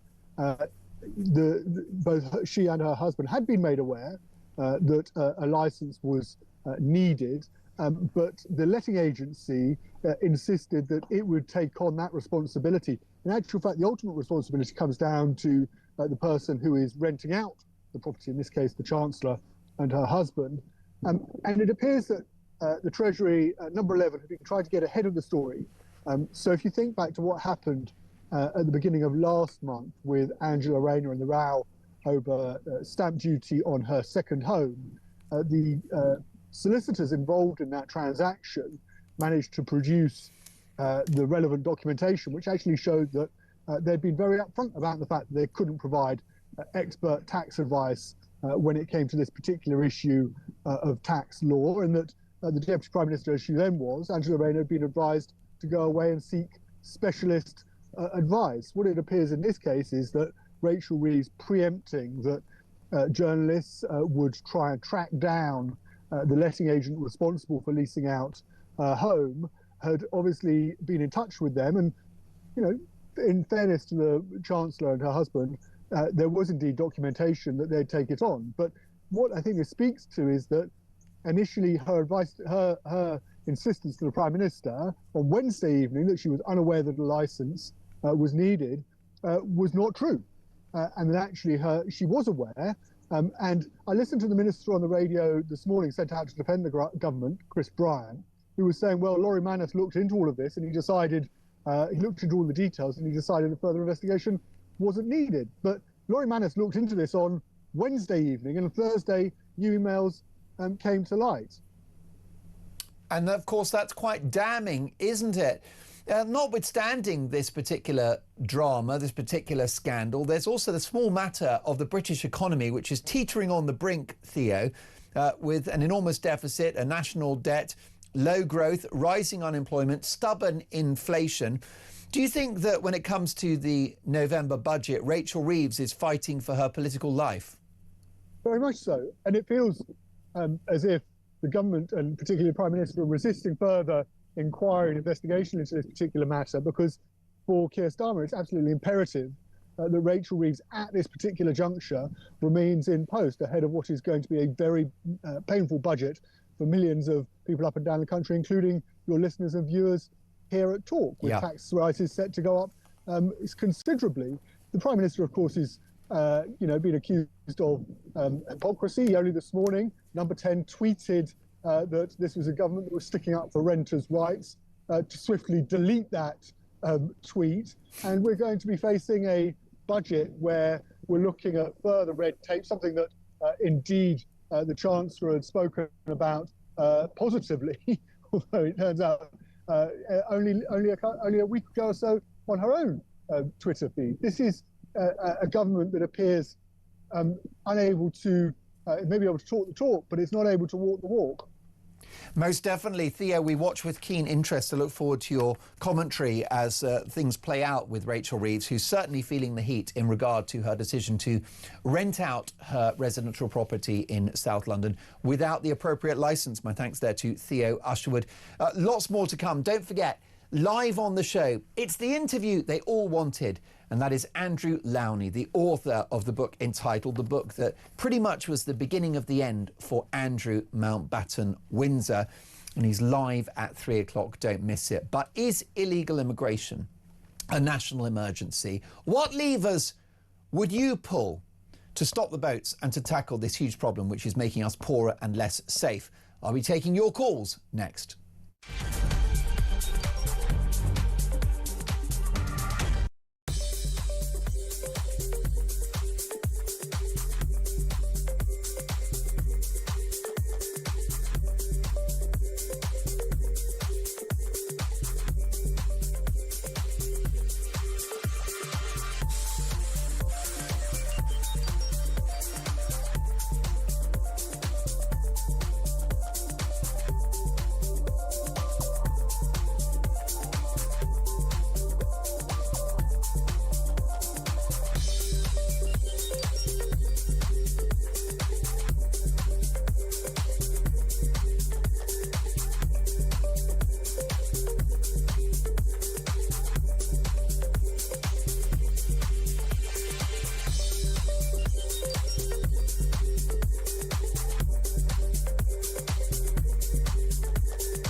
I see the fake nails, I see the fake breasts, I see the wigs, I see this sort of cosplay of a female, when none of these people actually know what it really is like to be a woman. And it absolutely infuriates me. Even the movement of calling them the dolls. Is that all a woman is? Is she just a doll? Yeah. Because apparently in 2025, that's all women are. If you're saying Women of the Year is defined by 9 men, this is a society that has gone mad.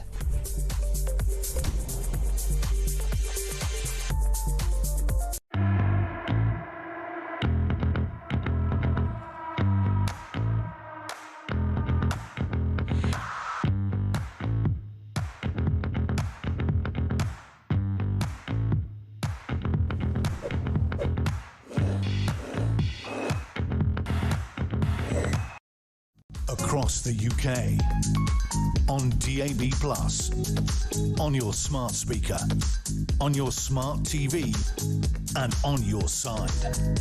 This is Talk.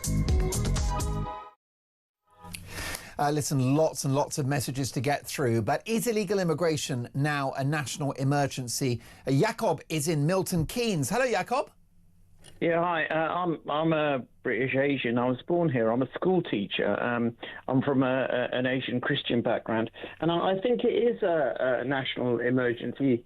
And because what would happen is if you get a lot of people who come here and they think a certain way, that's going to affect things. I'll give you an example, okay? Islam teaches that if a woman cries rape, she needs 4 male witnesses to prove it. That's in Sharia law, etc. So if there's loads of men living here from an Islamic background, that's a threat to women's rights. You know, we can't. We can be as woke and PC as we want, but this is a living reality. So it is a threat, and it's about time we did something about it. You know, turn away the boats, etc. Because we are literally being invaded. Our border at Kent is porous, and people are entering illegally. It's something which should really shake up politicians and be shocking, but for some reason it doesn't seem to be. Jacob, you are a British man of colour. What would you say to those on the progressive left who argue that concerns about immigration are manufactured and also born out of racism?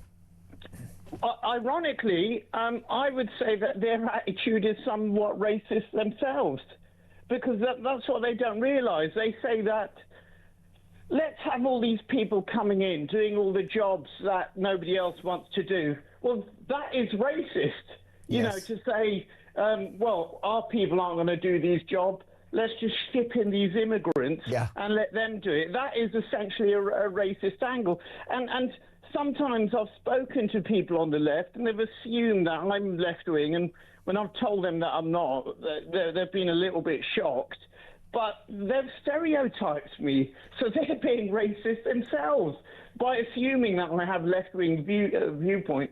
You know, they've made an assumption about me. I come from a Tory family. My dad used to read the Daily Telegraph every day when he'd come home from work. So we're not all the same. Well, indeed, there was remember, Jacob, that Labour politician who was listening to Kwasi Kwarteng, the former Chancellor, on the radio, and she said, oh, he didn't sound like a black man. And the reason she said that is because he was a conservative. Yeah, exactly. You know, and that's shocking in itself. I mean, what does she expect? Does she expect him to go around, going around saying "in it" or whatever? Correct. It's just a complete stereotype. But it is a national emergency. We can't get away from that. It's something that we need to do something about. And also cohesion, cultural cohesion weakens. You know, I had to... we're not all celebrating the same festivals. We're not all doing the same thing. And the sense of community goes. It dissipates. It's really worrying. Yeah, and Jacob, do you think that more ethnic Brits should speak out? I think they do. I think they do. I think sometimes the sort of white, politically correct left lobby, they seem to have a stranglehold on these things. Yeah. And these chattering classes, you Definitely. can't get a word in edgeways from them. No, and I think what the chattering classes are going to get is a real shock in 3 or 4 years' time, Jakob, because it's my view that if, for example, Reform win, I think they will do so on the back of a multi-ethnic vote. I really do. Oh, 100%. I mean, I've got friends in America, people of colour, and they've told me that support for Trump is widespread. It's across the board. From, you know, black, white, brown, yellow, whatever. Latina, Latina. It's across the board, it is. But we just can't make the mistake that everyone thinks the same. And you have people saying things like, well, you know, as long as people can speak English, that's the main thing. Often they can't, and often they can't speak like us. They're not aware of nuance or subtlety. And, you know, today I had to deal with the NHS, and the lady who I spoke to over the phone, she was lovely, I get that, but she couldn't pick up on the subtleties I was getting at and the nuance and the way that I was phrasing something as a question, and she couldn't quite work it out. So there's so much to it, which has really failed. Jakob, a very important call. Please do it again soon. Jakob in Milton Keynes there, who says that immigration is an emergency because it imports cultures that don't respect women. Stuart is in Wigan. Hello, Stuart. Welcome to Talk. Hiya, Matt. Thanks for having me on. Look, thank you for calling. What are your thoughts about this? Well, it's definitely a national emergency. It's been a national emergency for donkey's years, as far as I'm concerned, but it's getting worse and worse, obviously. But nothing's going to change in this country until we start holding people responsible, like Starmer, the Labour government, a lot of the Conservative government, but mainly the Labour government, because they've got blood on their hands. They've got blood on their hands, whichever way they want to turn. And it's about time something was done about it, in the courts, obviously. But they need to get what they deserve. They need sending down for all this blood that they've got on their hands. They've fetched these people in. They've called us all racist. I mean, I've been called racist for years and years. Yeah. It means nothing. Who cares? It means nothing. Yeah. Not me. It don't mean anything. I couldn't care less what colour you are at all. But at the end of the day, I was a single dad, girls and lads. You at my kids, I don't care what colour you are, I've got an issue. You want to hurt my kids, you want to blow me up, I've got an issue. That's what they're importing, that's what they want to import, and that is why, and don't get me wrong, I don't think for a second the police will do anything about it, because if what I think is going to happen happens, and there is an uprising and there's a civil war, because I think it's coming, because it's the only way we're going to be able to sort this out. We will be fighting against the police as well.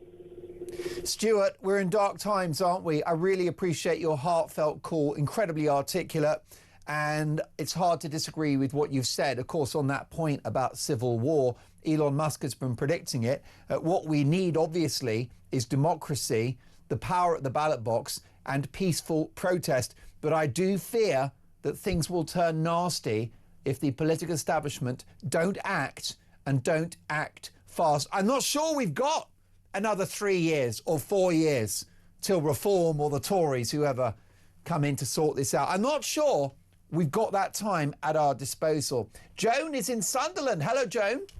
Hello, how are you? I'm very well. How are things in the northeast this afternoon? Quiet. What's the weather like? Is it cold at the moment? Yes, but it looks as if it's going to rain at some stage. Yeah. The northeast, though, it's funny, isn't it? It's not as rainy as the northwest. Mm-hmm. Cold and brisk, which is how I like it. Joan, what do you think about this immigration situation? Is it an emergency? What are your feelings?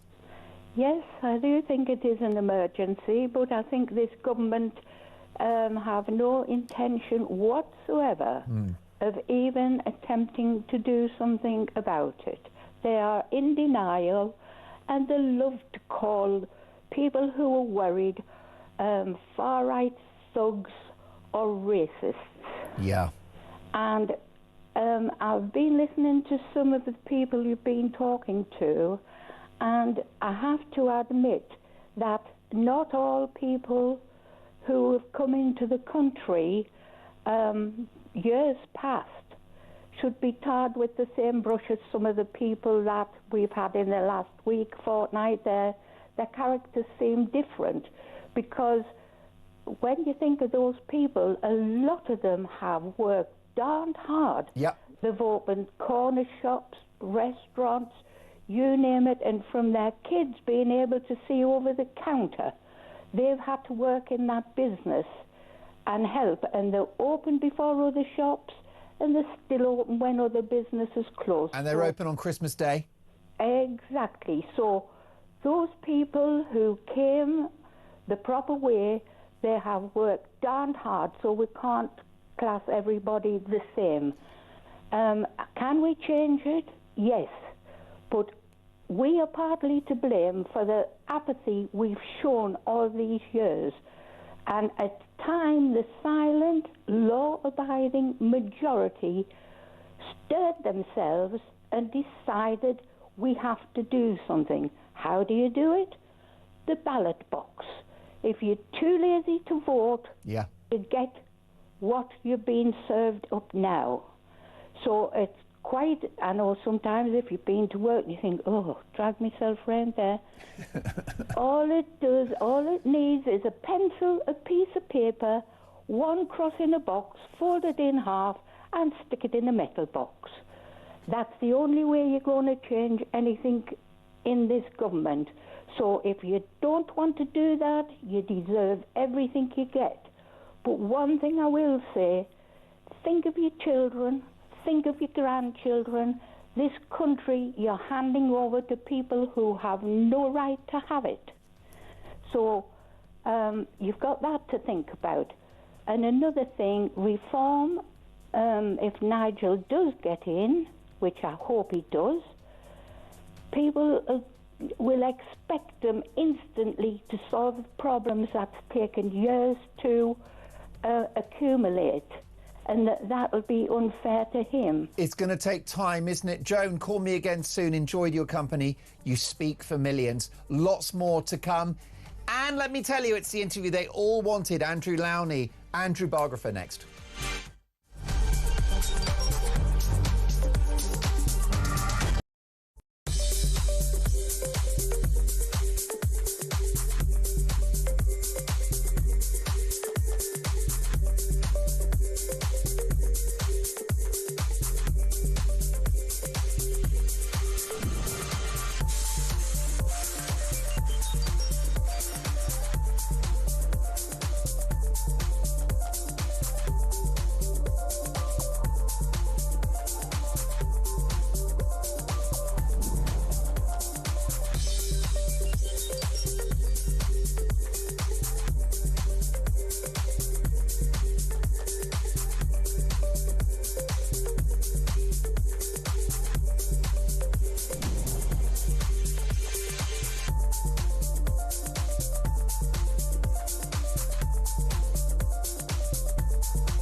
across the UK, on DAB+, on your smart speaker, on your smart TV, and on your side. This is Talk.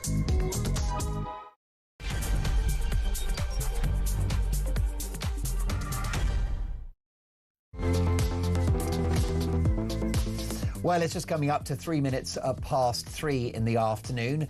You're listening to the Home of Common Sense Talk. This is Mark Dolan in for the mighty Ian Collins, and we've got a very big hour to come. The number of foreign prisoners accommodated at vast expense in UK jails explodes. Meanwhile, a leading political activist from the Joint Council for the Welfare of Immigrants has caused uproar with claims that the public's concerns about immigration are manufactured.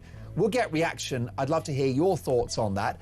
Are your concerns about Britain's open border experiment manufactured? Let me know. Plus, the scandal that won't go away. Chancellor Rachel Reeves still facing questions about the circumstances around which she rented out her home. And welcome to the madhouse. Glamour magazine features 9 biological men as its Women of the Year. You couldn't make it up. I'll get reaction from an actual woman who is spitting feathers about this.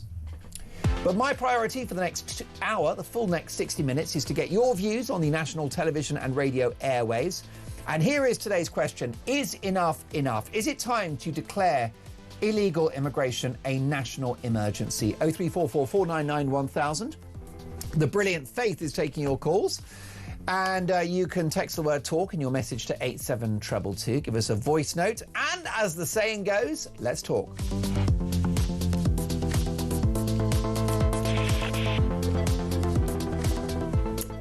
How the mighty have fallen. No longer a prince. Once Queen Elizabeth's favourite son, now set to live in exile in humble accommodation paid for by his brother the king. And now known simply as plain old Andrew Mountbatten Windsor. Where did it all go so wrong for Randy Andy? Let's speak to the man whose devastating book, entitled The Rise and Fall of the House of York, set the wheels in motion for Andrew's demise. It's the interview they all wanted. Andrew Lowney, welcome to Talk. Not at all. Always nice to talk to you. First of all, did you anticipate when you were writing your book that things could end this badly for Andrew? No, I had no idea. I mean, I'm a biographer. I thought he was an interesting character. I thought there were scandals there, but I never expected the developments we've had. It's extraordinary. It shows the power of books. I mean, I have to say, my part is quite small. I mean, I think it was the constant media attention, Virginia Giuffre's own book, and in fact, their own performance, the Yorks, at the Duchess of Kent's funeral, which I think perhaps sealed their reputations. Most definitely. What do you think was the tipping point for the king with this latest move of stripping Andrew of his title of prince and the rescinding of these great royal honours? Because we know that he voluntarily relinquished Duke of York. Why has the king upped the ante in the last 24 hours? Well, I think public opinion has been way ahead of the palace, and he was being criticised for being weak. There was constant media coverage. It was diverting attention from anything that other members of the royal family were doing. And I think he realised that in order to show that he could be strong and ruthless, he had to get ahead of the story. And this addresses 2 of the concerns that people have. And I don't think it's everything. And this is a sort of statement that should have been made 2 weeks ago. Indeed, it's the sort of action that should have been taken years ago. The palace has been protecting Andrew for a long time, but I welcome it. I hope that it's a sensible decision. I mean, he's now no longer on Crown Estate property. I think a deal has been done. Basically, you take care of the girls and I'll go quietly. I'm sure he's going to get more than the £500,000 that's been quoted to move. But it has solved the problem for the moment. There was wider reputational damage to the monarchy while this went on, and I think they were very worried about that. You know, questions about royal accountability, inherited privilege, and they kind of wanted to shut that down. Why was the king so slow to act? Was it brotherly loyalty? No, I think that the palace's policy is always to wait and see. A little bit too little, too late, too little. They kind of think the news agenda will move on, and they can kind of leave it as a status quo. But I think this was a good example of people power. I mean, social media, the press, and others really created an unstoppable force for change. Is it a problem that Andrew remains 8th in line to the throne? Well, not for me. It's not going to happen. So I don't. I think the poor man is being kicked enough. I think there are more important questions. I mean, I think questions about royal accountability and parliamentary scrutiny of that. I think reforms like a royal register, the exemptions under the Freedom of Information Act removed, things like that, I think are more important than concentrating on him. But I do hope this is going to be a wider debate about things like Crown Estate property. So where do you think Andrew will be accommodated on the Sandringham estate? Will he be in a cottage, an apartment? Do we have any idea the kind of circumstances in which he'll see out his years? Well, Wood Farm is where I thought he would go, which is actually where Fergie used to go and spend Christmases when she was in sort of exile from the family, and where Prince Philip ended his life. I mean, very good place to go. It's not huge, but pretty comfortable. There are other properties there which have been mentioned, which actually are much larger. So in some ways, he hasn't come down too far from Royal Lodge. He's still going to live in the lap of luxury, and presumably with staff and all sorts of things. But we just don't know. But it's clever because he can ride around Sandringham, he can go shooting, and no one will actually ever get a picture of him. And money doesn't look like it's going to be a problem, Andrew, because according to that statement from the palace, the king will provide and cover the cost of Andrew's accommodation. Yes, I mean, clearly, a deal's been done. He's going to be paid off. They're worried about leaks. I mean, it'll be interesting to see what happens to Sarah Ferguson. But I think, they feel they settled the Andrew problem. We'll see how public opinion changes over the next few days. But yeah, I mean, he's not really been punished. And I have noticed that there's a private prosecution being brought against him. That the Giuffre family are keen that he should be investigated for both his sexual crimes and I would argue his financial crimes. And so he's not out of the woods yet, I'd say. No, of course, plus his links to an alleged Chinese spy. What about Sarah Ferguson? Is she now homeless? No, I think she's going to be fine. I mean, she's just sold a house in Belgravia for £3.8 million or whatever. Her children have got several houses, including 2 Grace and Favour ones. And I think she's a great survivor. She's the Becky Sharp of this family. Why did she sell that property, though, in Mayfair at a loss, having bought it just a few years ago? Well, that's a good question. It could have been money for the children that was given to her in trust during her divorce. It could be that they needed to release sort of income to support them in Royal Lodge. But whatever happens, I mean, she's pretty cash rich at the moment. Children are, and I think she's not going to starve.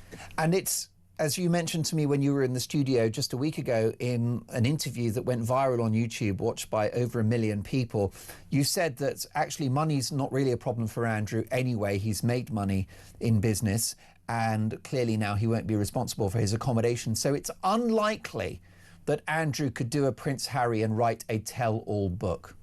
No, I mean, Andrew's got plenty of money. I mean, he's now been given the opportunity to make money, legitimately, shall we say. He's inherited money. Exactly, his overheads are not going to be what they were. I don't think he's going to write a tell-all book. I think the problem is going to be leaks from someone like Sarah Ferguson or her cooperating with someone, sort of Andrew Morton figure. And that must be a worry, but they've clearly factored this in and they're prepared to put up with it. I mean, I have to say, neither of them probably carry much credibility these days. Although, what is to stop Sarah Ferguson running off to HarperCollins or Penguin Random House and offering Fergie my story? Well, I mean, that's always been the worry, and she certainly hinted at that over the years. I think the pressure that can be put on her is the future of her daughters, and I think that's the holding thing. So while they remain princesses, they're part of the family community, I think it's going to be difficult. I mean, she won't want to do anything, and she's realised that in the past. So, hopefully there won't be royal secrets being divulged. Andrew, you don't have a deep well of sympathy for Beatrice and Eugenie, who remain princesses. Why not? Well, just from the research that I've done, and I didn't really include that in the book, but there's certainly skeletons there. They've certainly profited from associations with their parents' business associates. There are questions about their charitable and business activities, which I'm sure people are looking into. So I would say to the royal family, don't do your due diligence. Don't bind them in too closely before you realise what's happened to them in the past. Is it a bad look that the princesses, carry those titles, that they're not quite simply Eugenie and Beatrice rather than princesses? Yes, I mean, I think if I was them, I would basically say we don't want our titles. We're very happy with our careers, our families, our charitable work, and kind of cut loose from this. I mean, I think the whole thing of titles has got rather silly, except perhaps for the people in the direct line of succession and who are really active working royals, which they're not. So I think it would be wise for them to basically, rather like Princess Anne's children and indeed Prince Edward's children, to basically try and distance themselves a little bit from this and not take titles. It all sounds very, very old-fashioned now. Although the girls are unlikely, aren't they, to relinquish those titles because perhaps they have some of the ego and some of the hubris of their parents. Well, I think they're slightly different characters, but yes, I mean, status means a lot to all these people, and what we feel is you need to earn respect from the way you behave and things you do, rather than how you were born. And what about Sarah and Andrew? On good terms since their divorce, and of course they've cohabited for the best part of 2 decades. Do they remain close going forward, do you think? Well, it's a good question. I just don't know. I mean, there have been stories that they do want to separate. They feel they need a bit of space. Clearly, Andrew's a less attractive prospect now that he no longer has a royal lodge and a title. And I suspect Sarah will want to do her own thing. I mean, the parallels between Sarah and Meghan are very, very close. And just in the way that Meghan has kind of flown the nest a bit, I suspect we'll see Sarah doing the same. Yes, indeed. And how lasting do you think has the damage of this Andrew affair been on the monarchy? Well, I think it has. We got to a very dangerous moment, and I think they've just caught it in time by their actions. I mean, by expressing sympathy for the victims. But, questions as this settles down will be asked about how the palace protected and enabled Andrew, why they put people off investigating him. I think there will be pressure also for him to talk to the authorities, to the victims' lawyers. And I think there is growing pressure that the authorities here, both the National Crime Agency and the Metropolitan Police, should actually properly investigate Andrew and see if there is a case to answer on, for example, misconduct in public office. The journalist Peter Hitchens and also the columnist at The Telegraph, Annabel Denham, have expressed a degree of sympathy for Andrew. Not that they support his poor judgment and terrible taste in friends, but the idea that we're all guilty until proven otherwise. Sorry, we're all innocent until proven otherwise, and that what's happened to Andrew is he's been a victim of excessive vilification and trial by media. No, I mean, I think Andrew deserves everything he's got. As to Sarah Ferguson, I'd be very happy to send them copies of my book to perhaps persuade them to change their mind. Yes, and that's the book, by the way, which is a compulsive page-turner. It's entitled The Rise and Fall of the House of York. And in the book, you talk about Andrew's character, his hubris, his arrogance, his sense of entitlement, hence the name of the book. And he's not going to have trouble filling his days, is he, in the years ahead, because he's quite a lazy and indulgent man. Yes, I mean, he likes riding, he likes playing golf. So, I mean, he sort of lived the life of a retired gentleman, really. He'll see his grandchildren. He likes getting his massages to country music. He likes watching videos of planes landing. He's a man of simple taste, so I think you'll be very happy. Are Harry and Meghan next? Because I know that what's happened with Andrew, his terrible judgment and his awful behaviour has clearly damaged the royal family. But then you've got his nephew, Harry, who in a very premeditated way has damaged the royal family with the book Spare and the rather traitorous Netflix documentary in which the Queen's curtsy was mocked. And of course, the Oprah interview in which the Sussexes accused the royal family of racism. Does this set a precedent for errant royals to be dealt with? Yes, I think it does. I mean, I think they've shown they can be pretty ruthless to protect the brand. It has set a precedent that, titles can be taken away. I'm pretty sure that when King William comes to the throne, that, he will get rid of these titles. He will run a pretty tight ship, and anyone who isn't sort of basically pulling their weight, being a working royal, I don't think will get much attention.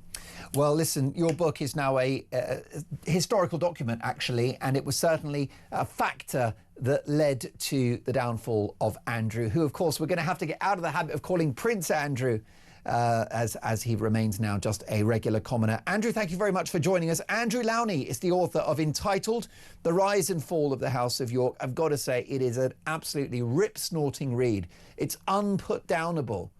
And when you read the passages in that book, you couldn't make it up. What a soap opera. And by the way, Fergie and Andrew, as bad as each other. Folks, next up, is illegal immigration now a national emergency? Do you agree with the left-wing political activist who says that concerns about illegal immigration are manufactured? We'll get your calls on that next.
Absolutely a housing crisis, no question about that. And I think it's reached a stage where it's a national emergency. People often slag off the 1970s, don't they, and say how terrible it all was with the winter of discontent and everything else. But, I can just about remember the 1970s. And the truth is that... Yeah, so Earl of Inverness and then Duke of York, that still requires an act of Parliament. The Parliament has said they don't want to deal with it. It's up to the King to make moves on that in terms of giving Parliament the nod to do it. But the King doesn't want to waste valuable parliamentary time. It'll take 10 minutes, Ray. Well, it will take 10 minutes. Anyway. Do it, Charlie, do it. It's up to Parliament to actually go through with all of that. Yeah, so. but I mean, I suppose I'm probably pushing it now. I mean, his disgrace could not be greater, could it?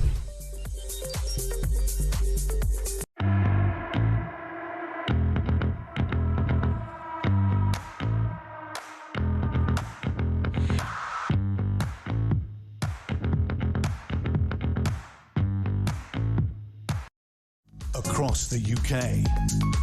On DAB+, on your smart speaker, on your smart TV, and on your side. This is Talk. Listen, folks, we need an item on the show called You Couldn't Make It Up. And this is the women's magazine Glamour, which both of my sisters used to buy, and featuring lovely fashion, beautiful women of all backgrounds and figures, and, you know, just a great thing. A celebration of womankind. Well, Glamour UK have named 9 transgender women, dubbed the Dolls, as their 2025 Women of the Year front cover, positioning them as trailblazers in fashion, activism and culture. The move has triggered significant backlash, notably from J.K. Rowling, who tweeted that it tells girls that men are better than women than they are. Let's get reaction now from a very important voice in the gender-critical community, the Executive Director of Sex Matters, Maya Forstater. Hello, Maya. Hello, Mark. What was your reaction when you saw this front cover that you would expect would be adorned by women, given that it's a magazine aimed largely at a female readership? It's absolutely ridiculous. 9 men named Women of the Year for dressing up as women. I don't think we could have imagined we would be here. And it's bad for women, and it's also bad for the young men who are told that they can be women. It's just nonsense. Yes, and it feels a little, I don't know, it feels dated now, this whole narrative, doesn't it? This feels like it would have been a big story 5 years ago, and no one's taking it seriously in 2025.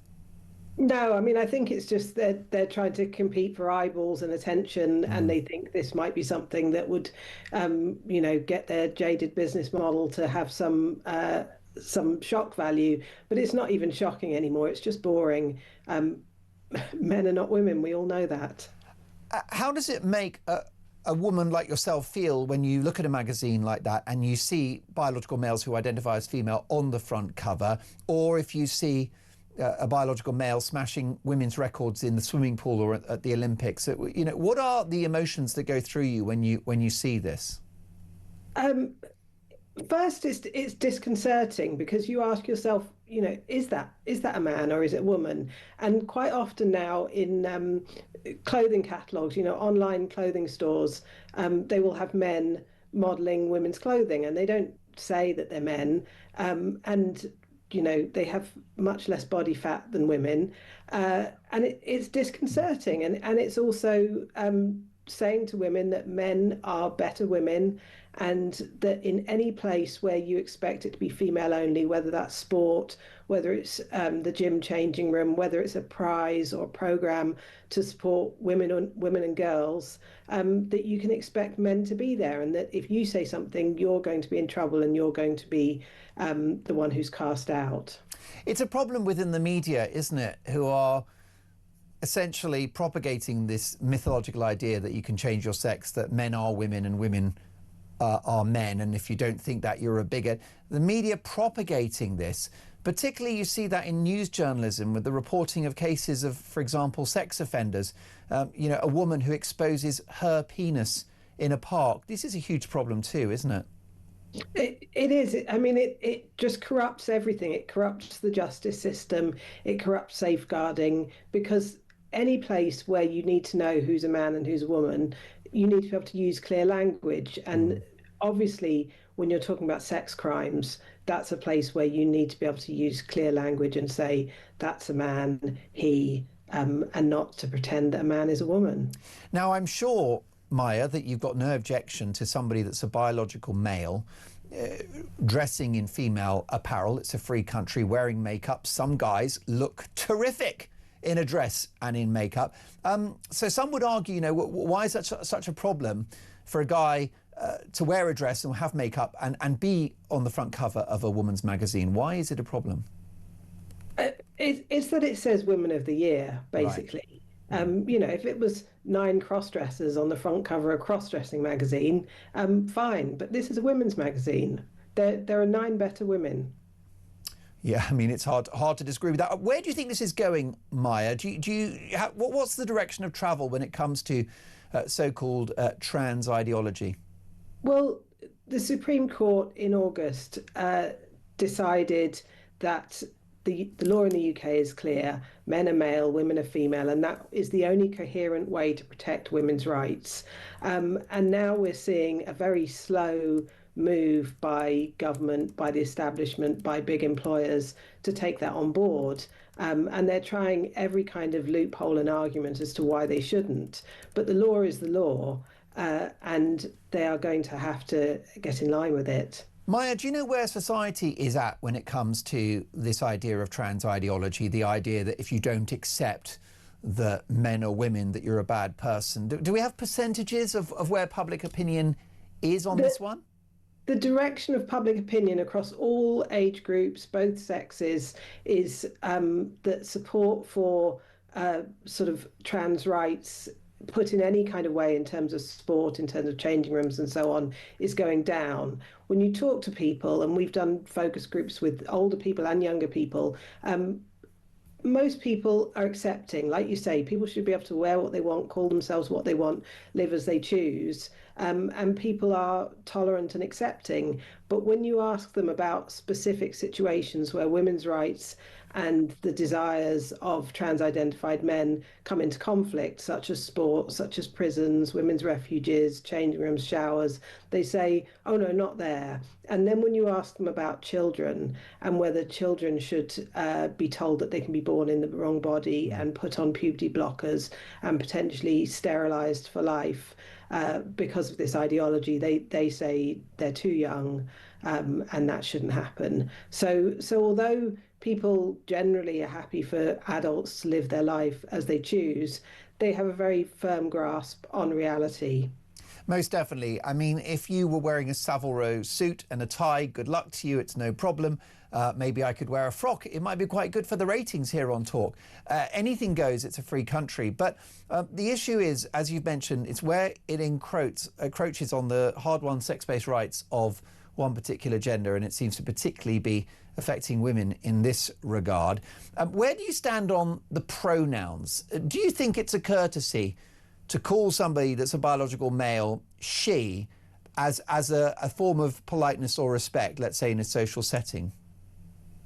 I think people choose how to refer to their friends, but often it's not a social setting. Often it's somewhere like work, where you're not free to speak as you choose. They put demands on you. And so thinking about it as being something about politeness is just not right, because what's happening is women are being forced to call men she, or men are as well. And then you get into the situations, as you said, what about journalism? What about the justice system? What about schools? What about safeguarding? So it's quite easy to think, oh, of course we should be polite. And in some situations, people will choose to use preferred pronouns.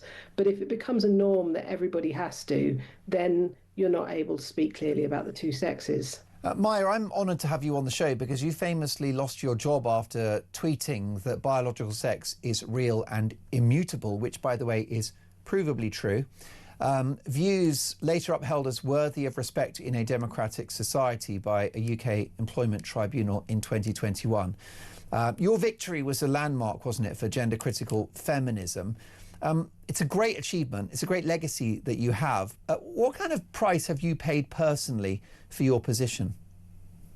I lost my job, my career, all of my networks and the people that I worked with. And you know, I reinvented myself, having won the tribunal and then set up Sex Matters as a charity to campaign for sex-based rights. And we went to the Supreme Court this year. So I think the most important thing I ever did was to lose my job. At the time, it felt terrible, but I'm glad that it happened because, as you say, me winning that precedent that the belief is worthy of respect in a democratic society opened it up for freedom of speech, and then eventually for us to clarify in the law that not only are you allowed to say that sex is real and immutable, but that is actually the position in law. Has it been traumatic for you personally? Have you lost friends over this? I'm just thinking about the emotional price that you may have paid for your incredibly courageous stance. Yes, I mean, being cancelled is awful, and also going from being a relatively private person to suddenly being in the public eye, particularly when I first lost my case, and then J.K. Rowling tweeted about it, and all the hate that was directed on her also was directed at me, because the first time that she tweeted about this issue was to speak up for me. And so in order to cancel her, they had to cancel me. And that was terrifying, having thousands of people from around the world calling you names and posting your picture up with, cartoons and all sorts was, not what I expected to be doing in my life. But it's such an important thing. And I was able to speak up. There are women in prison, there are women in women's refuges who just aren't able to do that. And I was able to. I know. I mean, I can't believe it. I feel we're living in a parallel universe, Maya. Have you lost friends over this as well? Not terribly. I mean, there are people who have who disagree with me, and you kind of move to different places in your life. But I've made many more friends, and I've found the courageous people. I think you don't often get an opportunity to make a change in the world, and I've had that opportunity, so I'm happy altogether. You've definitely had that. And just before you go, what has happened to so many feminists that they've allowed this assault on women's hard-won sex-based rights to occur? I think some of them got carried away with the idea that biology isn't destiny, because if you go too far in the other direction and you end up saying, well, women are only there to be mothers and shouldn't be in the workplace and shouldn't be competing in sport and they're weaker, and all of those kinds of things. And so in arguing against that, I think the pendulum kind of went too far the other way, and people lost sight of the fact that we really are mammals. We come in two sexes, we are different. Men and women have different needs. There are lots of places where men and women can compete together, can work together. We're not that different, but in the places where we are different, we have to remember that. Sex Matters is a very, very important charity. It is available on the internet at sex-matters.org. You can sign up, find out about their work, and even donate. Maya Forstater, thank you so much for joining us. Maya is the Executive Director of Sex Matters. Next up, the eye-watering cost of accommodating foreign criminals in Britain's jails, revealed next.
across the UK. On DAB+, on your smart speaker, on your smart TV, and on your side. This is Talk. Folks, so much to get through, so many big stories. The eye-watering cost of accommodating foreign-born criminals in the UK is quite shocking. Let's get the inside story from Vanessa Frake, who is Reform UK's Justice Advisor and former prisoner governor. Hi, Vanessa. Good afternoon, Mark. It's lovely to have you on the show. It feels like evening, doesn't it? Because it's getting so dark now. It does a bit, yeah. With the clocks sun's changing. gone down here. Well, yeah, and it's dark times for the prison service because so many people who have committed crimes here are accommodated in our jails who are foreign-born criminals. Do we know about the numbers, the scale of this? Well, I think at the last count at June 2025, I think there were around 12.3% of the prison population in England and Wales was foreign national prisoners, which equates to about just over 10,500 prisoners. And that's a 3% rise on the number the year before. Now, with the cost of a prison place now for 12 months is around about £54,000. For women, it's slightly more, and for juveniles, even more. You know, as fast as we get them back to where they have come from, they seem to keep coming. And I suppose that's indicative of the foreign nationals coming into this country. Yes, indeed. I mean, I'm just Googling here, but £54,000 a year, that is more than sending your child to Eton, I believe. Yes, it is, and you certainly won't get the education in a prison that you get taught the wrong things, won't you? 9 times out of 10, yes, and probably come out a drug addict. And Vanessa, why are foreign criminals accommodated in British jails? Why does this happen? Why isn't the figure 0 rather than 10.5? Okay, well, many of them have committed crime, so they're awaiting trial. Right. So before they can be sent back in, obviously the trial needs to take place. We know that our courts have a backlog, some have up to 2 years. And then, of course, you've got the human rights lawyers who get involved when somebody doesn't want to go back to Albania or wherever.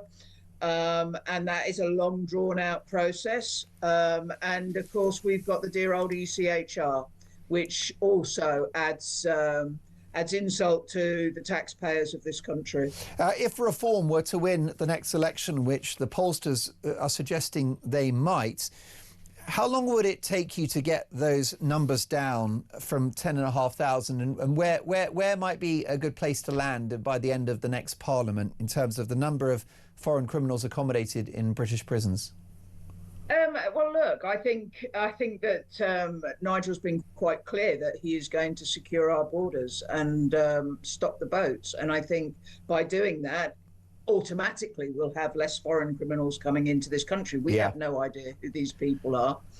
And I think that those that can be deported will need to go as quick as possible. And Nigel's already said that, you know, he's going to get rid of the ECHR, which indeed will make things much, much easier. And I think the ECHR has always protected people who commit crime rather than victims or survivors of crime. As a former prison governor, what is a reasonable expectation of how many foreign criminals we might accommodate in the country at any one time? 10,500, clearly too many. What's a reasonable number, do you think? Gosh, a couple of thousand, I would suggest, but they've never been a priority for any government, Mark, to send them back. You know, they've even brought in, you know, the payment. If you go quietly, you know, you can get up to £2,000. I know everybody was up in arms about the guy who got £500 the other day to be sent back into Ethiopia, but that's a drop in the ocean. And you know, still people want to stay here because we're so soft. Aren't we, though? Vanessa, lovely to meet you. Look forward to our next on-air encounter. My thanks to Vanessa Frake, Reform UK's Justice Advisor and former prisoner governor. So 10,500 people accommodated in Britain's jails who are foreign criminals. 10,500 multiplied by 54 grand a year. to accommodate them. That's more than the Ritz by the looks of it. And Vanessa suggesting that that figure should be closer to 1,000 foreign criminals a year. That would be 10%. And surely that would be a silver bullet for our overstretched prison service. What it means is that we can actually imprison some of our own criminals. Wouldn't that be nice? Ian is in Cambridge. Ian, welcome to Talk. Oh, hello, Mark. How are you? I'm very well. Lovely to have you on the show. What's on your mind this afternoon? Well, let's put it this way. I am the son of Jamaican immigrants who came to this country 70 years ago as citizens. Wonderful. One has passed away. Another is actually in Jamaica now, and we are obviously inquiring about the situation there because of the hurricane. Yes. Now, I am pretty well appalled, obviously, by illegal migrants coming into this country, obviously illegally, and then committing crimes and so on, because my parents could not have come to this country with any kind of spot on their record at all. Yeah. You know, and that is the difference. The unfortunate point now is that some of us, you know, have to refute the label of guilt by association. You know, it's got to that point where some of us are saying, look, sorry, we're not the rapists. We're not the murderers. You know, we haven't come into this country with that intent. I am a UK citizen. I'm proud of it. I'm a patriot as well. Never mind the Andrew thing, because I mean, again, you know, what was I going to say about Andrew? It doesn't matter. It doesn't. I wrote it matters to me. I mean, do you think Andrew is being overly vilified? Is he being over-punished? No, I think, funnily enough, he got 6 O-levels with his posh upbringing and so on. And I got 4 from my state school education.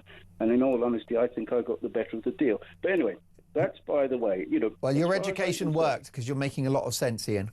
Well, indeed. And of course, when they talk about people not speaking the language and so on, we were actually vilified at school for actually speaking the language. I mean, that's going back 50 years ago. But again, it was simply because they said, "Oh gosh, you know, it was a different atmosphere then." But the fact was, because I was in a state school, and because I lived in a house, and other people lived in the council estate, but we all got on together because it's like we all aspired to do something better with ourselves. And again, this is a mixed bag of people, you know, black, white, whatever, you know, from 1970s. So, I mean, you know, and we proved that it could actually work, but we just have imported more recently a lot of people who don't like this country, who don't like the standards and everything, and I'm sorry, I don't think they should be here. Ian, you have put your finger on the button. You've absolutely nailed it. It's the fact that we used to get immigration right because it was a sensible amount and it was people who decided to become British on arrival, and that's not where we are in 2025. Ian, call me again soon. Derek is in Manchester, up in the northwest. Hi, Derek. Hi, Mark. How are you doing? I listen very well. How are things up in Manchester? How's the weather at the moment? Oh, dreary. Dreary, as per usual. It reflects the national mood a little bit, doesn't it, Derek? Doesn't it? Just, yeah. Yeah, you were asking about whether immigration has become an emergency. Yeah. And I would say it's been an emergency for the last 40, 50 years. Because time and time again, we've elected governments that have just totally ignored the people's views time and time again, with no consequences to themselves. And that is maybe what the problem is. You had a lady on earlier saying that democracy was the only way, and we've all got to put our paper in the ballot box and all the rest of it. Well, we've been doing that for as long as I can remember. And what good has it done us? Because the politicians set off with the election manifesto, which, by the way, should be a binding contract.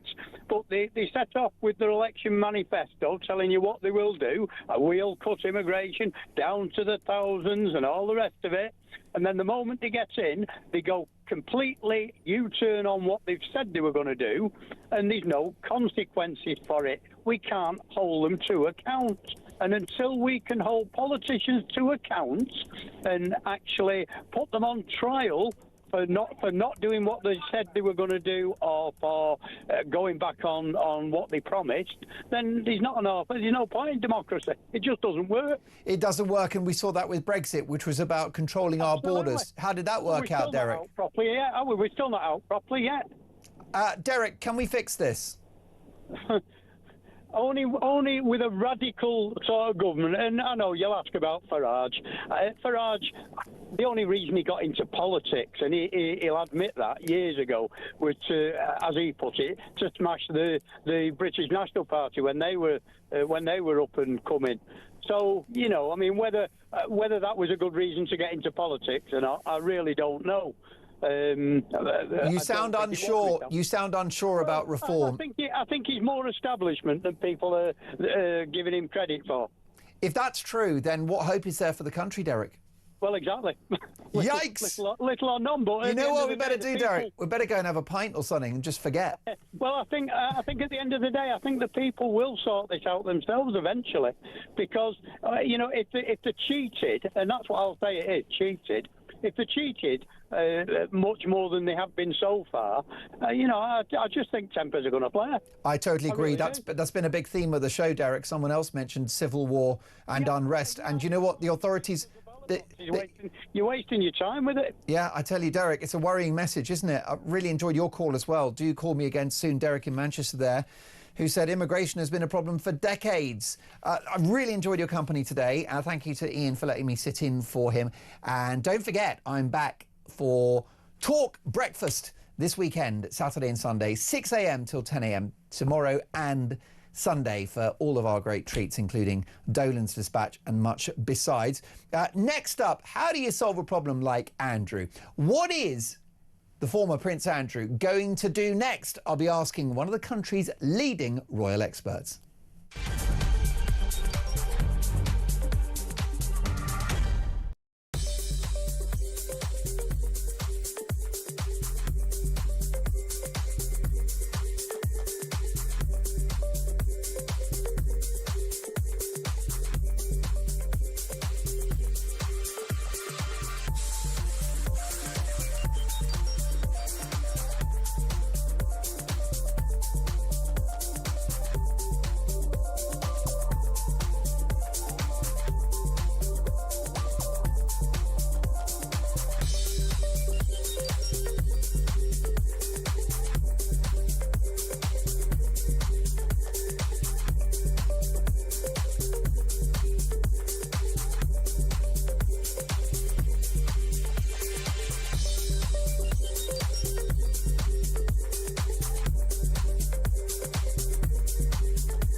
For the Earl of Inverness and then Duke of York, that still requires an Act of Parliament. The Parliament has said they don't want to deal with it. It's up to the King to make moves on that in terms of giving Parliament the nod to do it.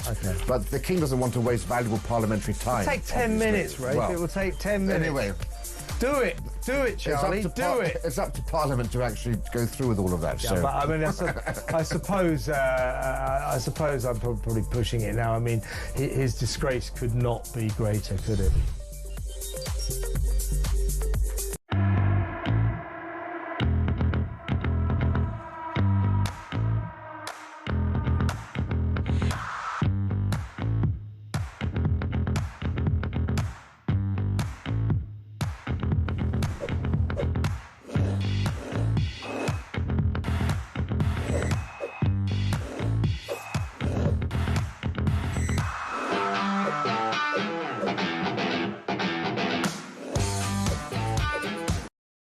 Across the UK, on DAB+, on your smart speaker, on your smart TV, and on your side.